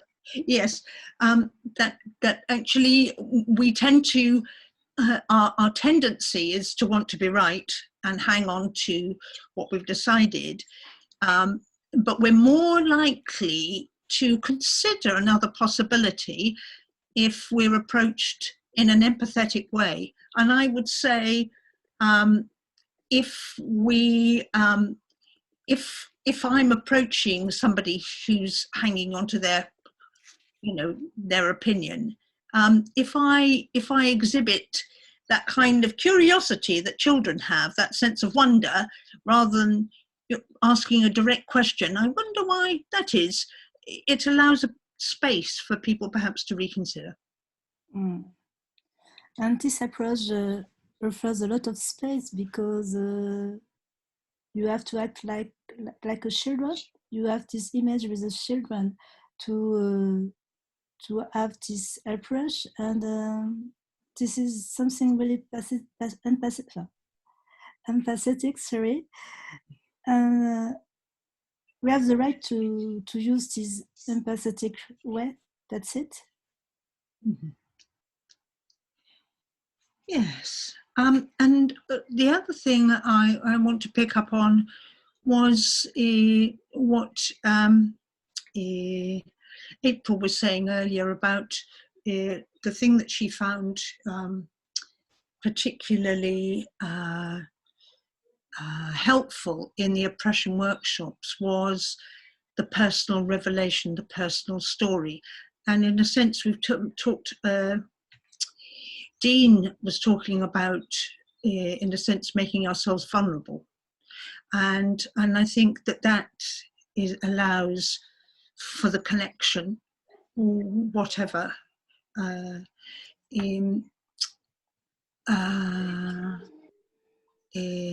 Yes, I think if we can share stories with some degree of vulnerability, I think that creates connections, because we've all experienced privilege and disprivilege. Even if we think we're privileged, there's usually some difficulty that we've had somewhere where we felt disprivileged, so we can empathize from that place. Mm. And you're talking about the vulnerability, and you think if we communicate this way, there will be more connection, because everybody experiences privileges or disprivileges, and we have to show our real personality and vulnerability. Mm-hmm. Yeah, I feel heard. Thank you. Oh, thank you. April? Yes? Yes, thank you. I don't know about what I'm gonna talk, sorry. There was a lot of things I said today, and yes, I think the empathy circles can be helpful to calm down the tension, because we have to listen carefully to the other, and there is no judgment, only kindness, and the other should be feeling this, should have this feeling of to be secure, something like this. And it's important to communicate with what the other was talking about. This is a strange, you have to be very, very focused on the talking of the other one. Yes.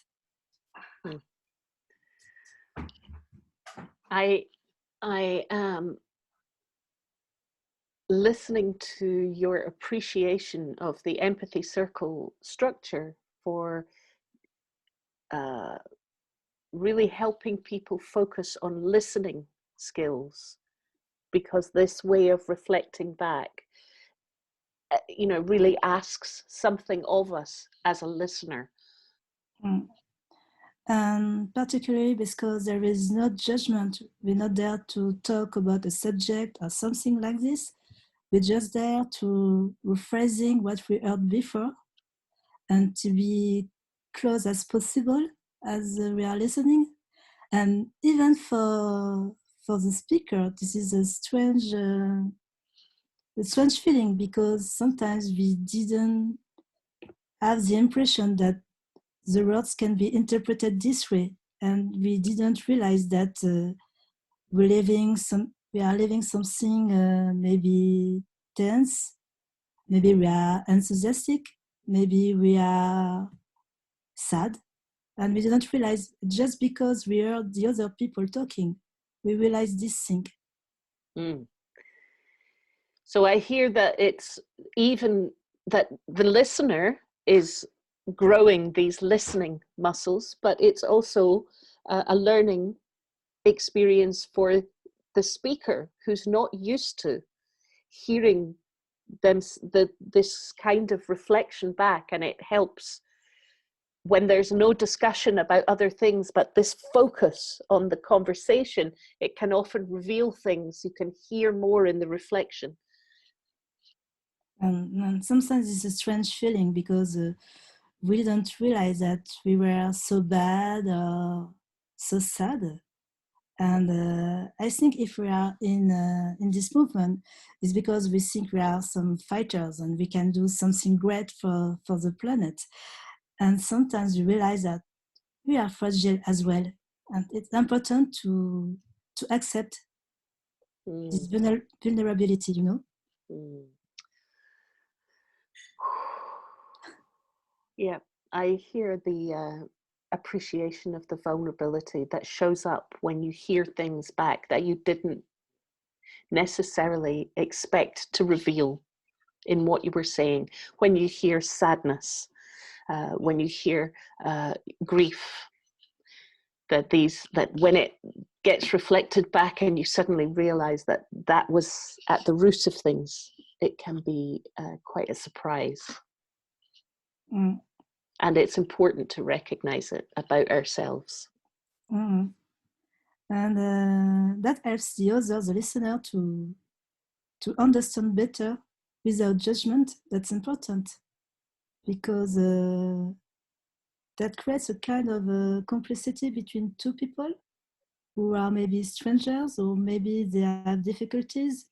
We don't know why, because this is a long story and we don't have to interpret everything, even reacting. So it's just a constructive relation.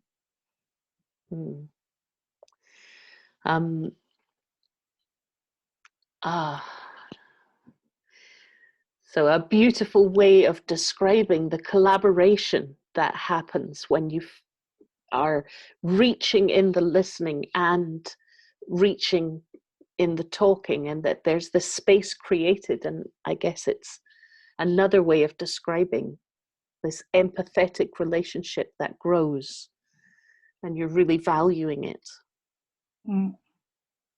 And I think that can be helpful to know each other better. And we have to use it we have to integrate it in a way of working as well, which because there is so much tension all the time for nothing. We have the same goal, everybody is there for the same reasons, and we're still fighting for ideas, or because we want to be more appreciated than the other one. I don't know, so much things going inside everyone, and it helps to calm down everything. I'm hearing the appreciation of this connection, this collaborative connection between the listening and the speaking, and that you would like to be able to transform that into the ways of working together to try and help calm this mind that's driven on ideas and things happening, but deep down we're all here for the same reason. And this empathic connection supports us to really feel that with each other. Thank you for everything, April. That was great, yes. Thank you. Edwin, I would love to talk to you if we have time. Thank you. We've got 8 minutes.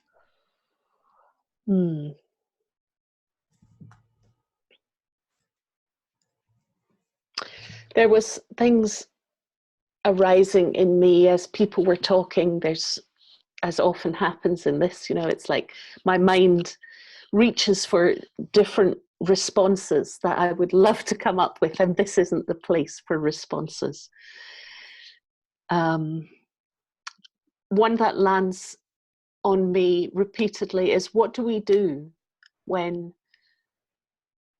even after empathic connection has been made, whether it's empathy cafe, whether it's listening circles, whether it's and it's offered over and over again, and people show up and listen or appear to listen, but the behavior doesn't change, or tension and stress and the drive for action resets back into the old behaviors.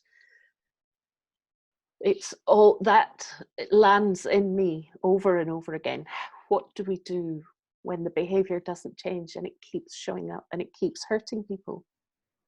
So you're sitting with the question of when we do like empathic listening, we're hearing each other, but then there's no real change that happens afterwards. And you do some more, and you're back into that regular culture. And what do you do then? Like, how do you really make that deeper change where there's a real change, cultural change maybe that happens, or even personal change, maybe you're meaning, I'm not sure. Yeah, and it lands in me a little like last week's when we were talking about the reflecting and learning, and that I really heard a quote from Stephen Jenkinson in my head that's resounded over the week. That's about learning hasn't really happened until it has changed some behavior or action has been taken on that learning. Otherwise, it's just kind of sitting in the consciousness, but it hasn't actually landed and inhabited our bodies until it actually shows up in the world as a change in behavior or an action. Yeah, so you're really looking at how does that change in an action? Like you do all this, connecting, empathy, so forth, but where's the change? Like it's not something hasn't really happened until there's an embodied sort of a change that's happened, and you're kind of looking for that. Where is that change happening? And maybe, I don't know if it's like some frustration that change isn't happening, or actually, where is it, or curiosity? Or Thank you. And I've just had one of those moments actually that Karen was talking about, that kind of hearing it reflected back. I've suddenly had a thought. And of course, if we are attached to that change being one particular way of showing up, that the behavior changes this way, or that, that the action that we want to see happen is this one. If we're attached to specific outcomes for that, then of course we're going to be disappointed. So you just had like a revelation, sort of an insight that if you have an attachment that the change that comes out of this is going to be this way, and it doesn't happen, it's like, oh, that's one thing, but maybe there's another way the change is actually happening. And it's sort of that aspect, you have that attachment to how the outcome should be, that maybe that's why you don't see the change, or maybe not even to have that expectation. Yeah. And maybe empathic connection is more subtle than that maybe trust is a big part of this. And it really showed up when Bill was talking about governments and regimes. And I'm sitting in Scotland, and I'm sitting in a country rooted in deep trust with its First Minister, with Nicola Sturgeon, a woman who, stands up and says, I want to have an adult conversation with you. I'm not getting pulled into the itty bitty stuff. I'm here to have an adult conversation, and it's going to involve sacrifices and changes. And you just step over the border and have that, a different conversation with a different democratically elected, supposed democratic regime, and there's no trust and so trust, there's something about trust is really important in how it lives, how these empathic conversations live or show up. So you're seeing something about a quality of trust that maybe gets created and maybe even gets carried forward. And maybe a model of that is in Scotland. There's a trust with the leadership, and you feel it in the air. Just being in that culture, you feel the trust, and you move into other parts of the UK, and you don't feel that trust. It's a different sort of an energy. So just a real realization that just having that quality of trust is really important, and maybe that's something that's where gets created here. I'm not sure if it I mean, I'm sure that in lots of cases it does get created, but when the trust disintegrates or is lost somehow, then I don't know that these spaces, that people lose trust in the whole space of talking. You know, and I'm not talking about individuals here. I'm hearing this over and over again, you know, too much talking and not enough action.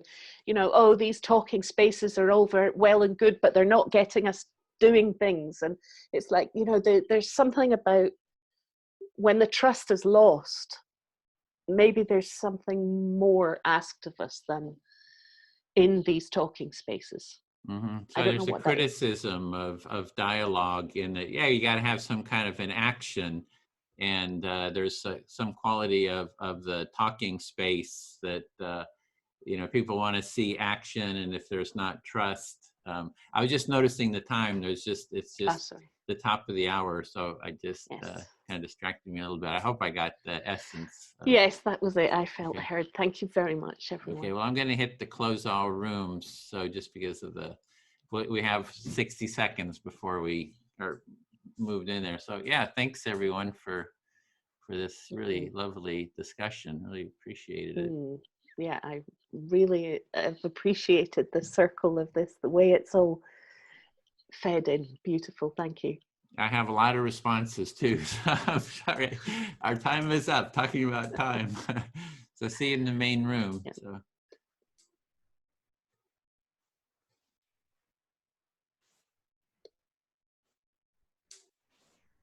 Oh, our group was the first back.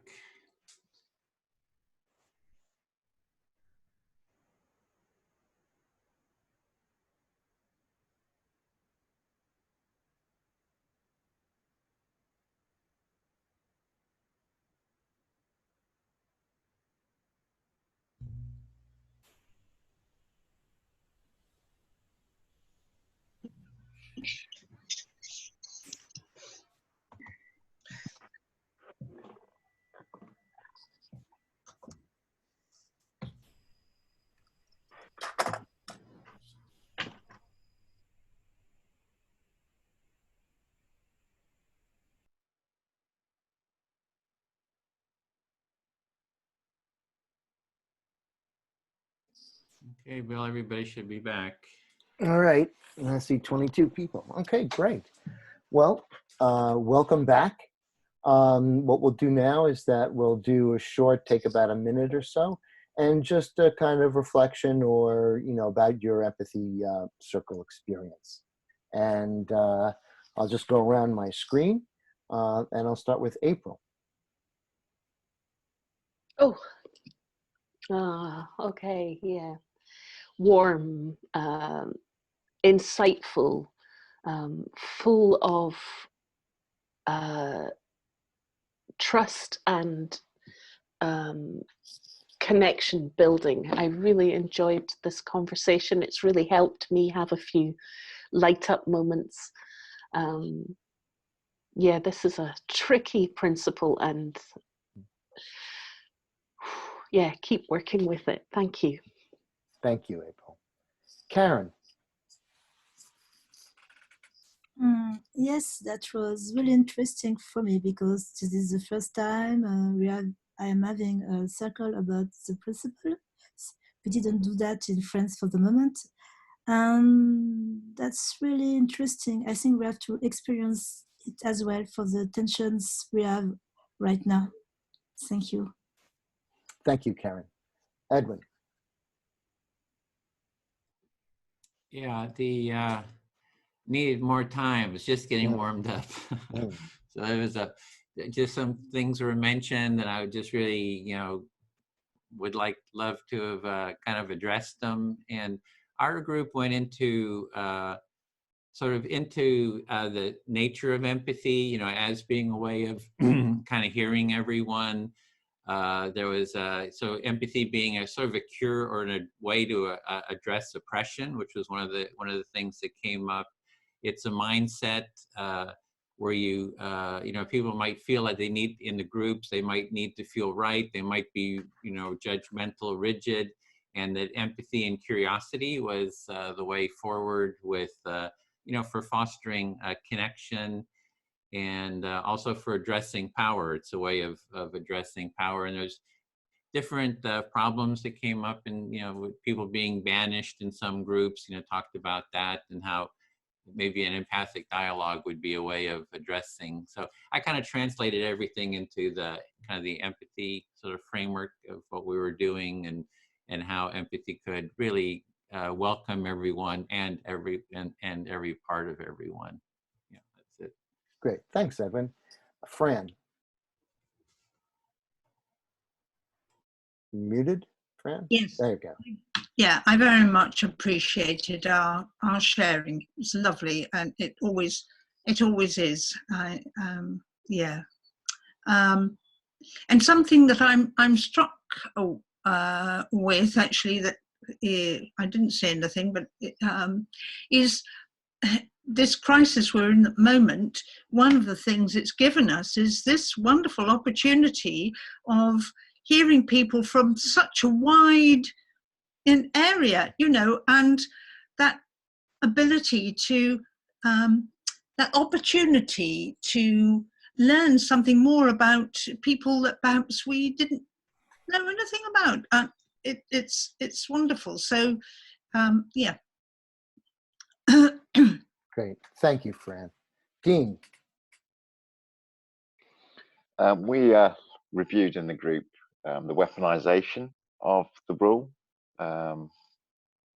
and it was quite shocking that this was not something I was familiar with, but I can see how it can be abused, and how we can move beyond this masculine mindset of domination over someone else, and you must comply to my idea of what this rule is rather than what you think this rule is, and how talking allows us to then see each other's points of view and hopefully find a middle ground and move forward. Thanks, Dean. Anne. You're muted, Anne. It was an interesting circle. It's interesting to hear diversity there and the wisdoms, and just the interesting collection of things that were brought into it. Thank you, everybody. Great, thanks. And I should have been more. Anne Pohl. You're muted, Anne. There you go. Yeah, I'm unmuted now. Okay.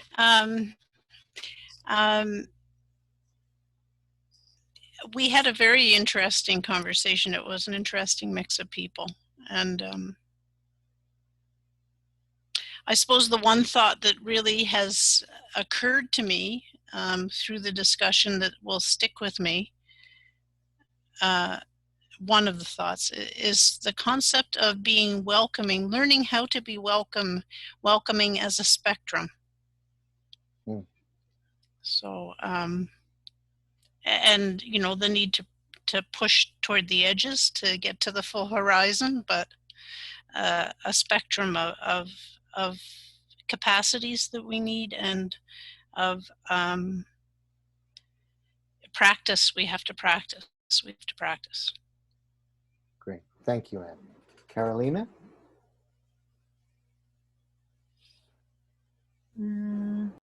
Yeah, I agree with Anne Paul that we had very interesting conversation and a lot of ideas. I would like to bring maybe one or two of them. So for me was a great discover that welcome doesn't mean accept. And I'm still processing this differentiation. welcoming doesn't mean accepting. What actually this statement means. What also sticks with me is the challenge of my ignorance and the challenge that unknown and what comes being open to that. Maybe that's, and I think that somebody Frankie brought the fact that we may meet so many people around the world, but we are still limited to quite privileged people who have good internet connection, and that's not the privilege of most of 7.5 billion of people around the world, especially global south. Yeah, there was much more. Thank you. I'm sure there was. Thanks, Carolina. Alex or AC? I think Alex. Yeah, for sure. Thanks. Definitely is a like really interesting, engaging, excellent conversation in our group. There was a lot, so I will try to keep it short as well. The one or two things that really stuck out to me were this notion, first, like Carolina said, as far as welcoming versus accepting, and this idea of safe spaces, in conjunction with something that was also said as far as like the parts of a person. So to create like the safe spaces for all parts of a person, I think an important like word is vulnerability or maybe humility, right? So for all parties to be able to feel like welcome in their errors or disagreements or whatever, and to meet each other on that level of compassion and understanding was something that really stood out to me. And so these empathy circles, I just love them for being able to feel heard before feeling judged. I think that's a great step towards the thing. So thank you all for your wonderful time. Thank you. Fiona.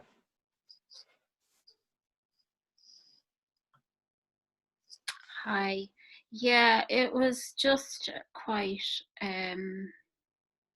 fascinating, really, and just this kind of size and multi-layeredness of this, of this topic, and just being able to really listen and hear what other people say, and also to be heard it's just wonderful. And I think yeah, I'd like to see more of it. Generally, the empathy circle, like this model of really listening to what other people are saying and not not commenting on it. So it creates just an incredible space. And it was just also for me, sorry, I don't mean to go on, but just providing a way of hearing other people and understanding just what this means, or how big it is to welcome everyone and every part of everyone. So thank you all. Yeah. Thank you for your contributions. Douglas? Yeah, it is such a multi-layered or multifaceted thing, and I come away with a few things very similar to what Fiona mentioned. It's that space. There just needs to be that more space where people can talk and be heard without the judgments, where people and those that have more influence letting go, humility, and how it's so many my experiences in so many areas, these are the sort of things that don't get space. And if they don't have space, then there's no way forward. It just becomes conflict and tension. But yeah, that's my takeaway. Thanks, Douglas. Katie.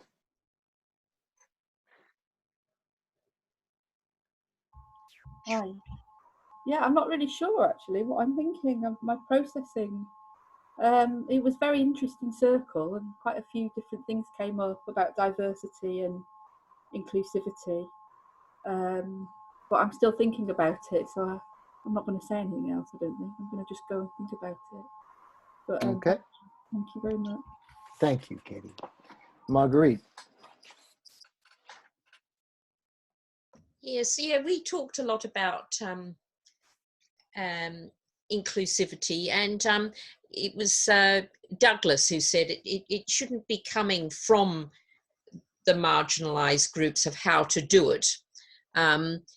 But I sort of do feel that maybe empathy circles where all sorts of people it might be a way for people like white middle class people to hear what it's like, you know, non-disabled to hear. But it was a great circle. I enjoyed my group very much, so thank you. Great, thank you, Marguerite. Jamie.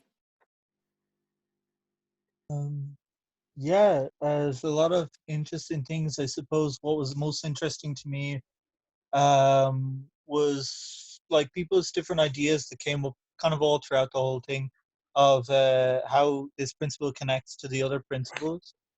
Both how like keeping this principle in mind changes our perception of the other principles, and how the other principles guide us in the understanding of this principle, particularly the what is every part of everyone.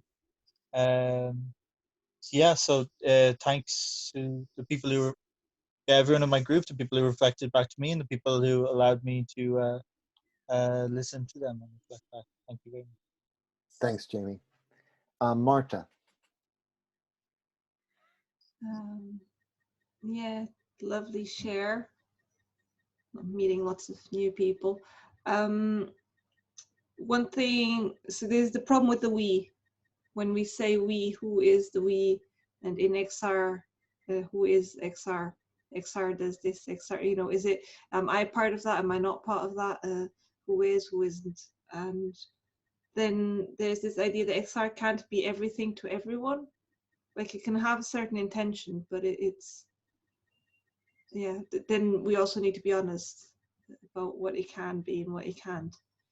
And we spoke of the personal scale and the systemic scale.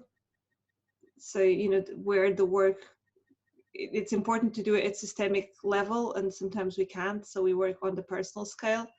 And then there's also this difficulty of this frustration. It's like, even if in our own lives there's people we don't like, we just don't like them, or if there's an incompatibility and there's no good reason for it. And so the work that we can do in our personal sphere as well, to be welcoming of everyone and their parts there, if we need to actually do it on larger scale. Thank you. Great, thank you, Marta. Maureen? You're muted, Maureen.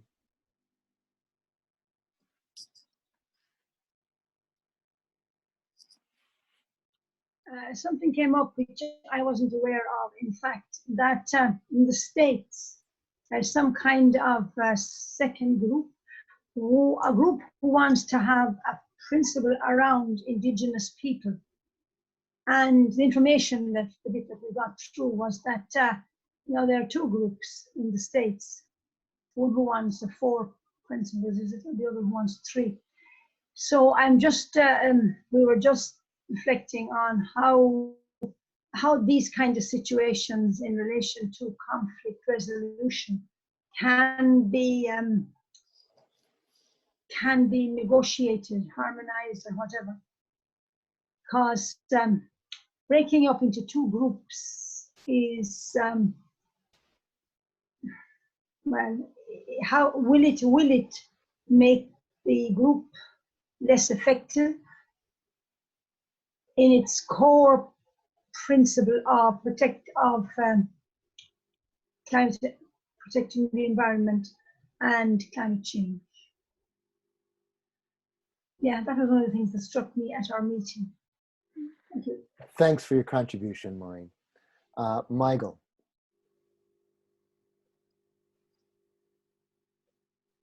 You're muted still? There you go. Yeah, hi folks. Yeah, really interesting discussion within our group. I had a period of 55 minutes in which I wasn't asked to contribute to the group. I felt slightly frustrated of being excluded from the group. Of course, it was all done unconsciously. No one meant to do it. But it made me realize and question, how many times have I been in groups and not taken notice of individuals within that group who have maybe said nothing?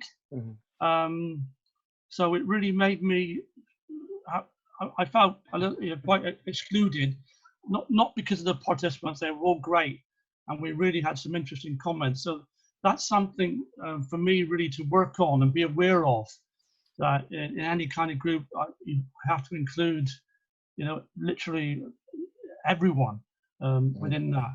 But something, just touching on what Maureen was said, what we also talked about is that the increasing diversity within XR, for example, colonization within America and some issues within France, XR animal rights, XR social issues, and likewise what Maureen said about that, that watering down of the three demands of XR and the principles of XR.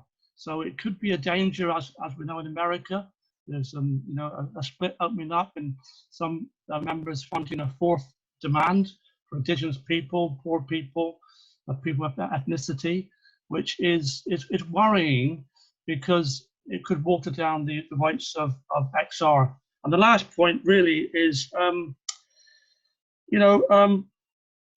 it's just concerning these empathy circles. They are absolutely fascinating, and every time I come here, I learn a new thing every day. Great. Thanks for your contribution, Michael. Rao. Right, getting the buttons on my phone working now. Hi, thank you. So this is only my second time in the group, so I'm probably only just sort of getting into the flow of it all. But I'm very grateful to other people in the group. There's one thing that came up was what I call talking to the police, the big debate. And it's the first time I've had the opportunity to identify that as something that I know is an argument that's going on from what I call the anarchist movement and XR. And it's the first time I've had a chance to really identify it and to at least begin talking about it. And I look forward to more opportunities in the future. So yeah, I feel that's been very good tonight. Thank you, everybody. Thank you. We look forward to hearing about it. Stefan? Hi, yeah, I'd just like to say thank you to Bill, Edwin, April, all the people who organise these things, these cafe thingies. They're fantastic, they're wonderful, and they are undoubtedly the way forward. And thanks to COVID-19 and Zoom, it's made I think it's the way forward, absolutely. And I'm really grateful to the group as well. I was with it. It didn't feel like talking in an echo chamber, which often in Extinction Rebellion meetings it does feel like an echo chamber. Everyone's on the same direction really, but no, it's great to a diverse group, and so thank you everyone. Thank you. Well, thank you. And I don't think I've missed anything. Just I just wanted to remark what I was the essence of time, and the time to put in to establish empathic dialogue and a sense of trust and community. And I just really see, for me, how important that is. And even if there's an action or something, nothing gets done right unless we establish that basic agreement between us.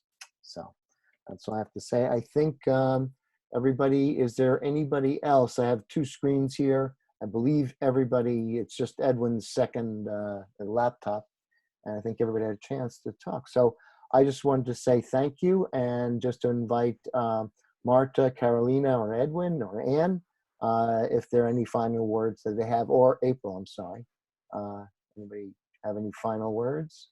I'll add something. One is next Friday, we have our Empathy Circle support group. So if you're wanting to facilitate our support group, so if you'd like to facilitate empathy circles and need some help, you can join us. Friday, we also have the COVID support, just using the Empathy Circle to talk about how to support each other. Next Saturday, we have, at the same time, we have Principle 7. And I added a 11th event. It's not a principle, but it's like, what XR principle would you add? So that'll be at the end. So you can kind of brainstorm and add principles, maybe have a topic there. And it would be great if you could help get the word out about this event. You can, share the event on your Facebook page, or, on any news list, any email list. You can also go to the event and invite friends. So if you don't invite a lot of friends, Facebook lets you invite up to like 400 friends, to an event. So you just click there, invite friends, and go down and pick anyone that you think would be interested in, learning about this this process, and even learning about XR. And I also wondered if you wanted to do a debrief, facilitator debrief at the end of this, Bill. Yeah, I think that would be a good idea. That's something that Marta started, and I think it's been an excellent addition. And I see Marta has something to say as well. Please go ahead, Marta. April was first. I'll go after. Oh, okay. I'm sorry, April. I just wanted to pick up on next week's being, we mitigate for power. I recommend that this one is probably the most contentious principle within Extinction Rebellion. The most ignored, the most silent, most like we don't know what to do with. It would be great to get everyone who thinks they have power in XR, invite them. Great. Marta? Yeah, just to add as well, and I know it's not suitable for Canada and US because of the time of the day that it's happening, but every other week, XR Australia is hosting empathy cafes on the Regen 101 topics. And so this Monday we had intersectionality, and that's going to happen again in 6 weeks' time. And next Monday, so that would be Monday the 18th at 9 a.m. for UK time, say 8 a.m. UTC. There's going to be one on burnout and things like that. So keep your eyes open for that. Carolina? I'm sorry, I want to intervene. Those open calls are bi-weekly, fortnightly. This Yes, Monday so the next, this the Monday. next one is Monday 18th. Yeah.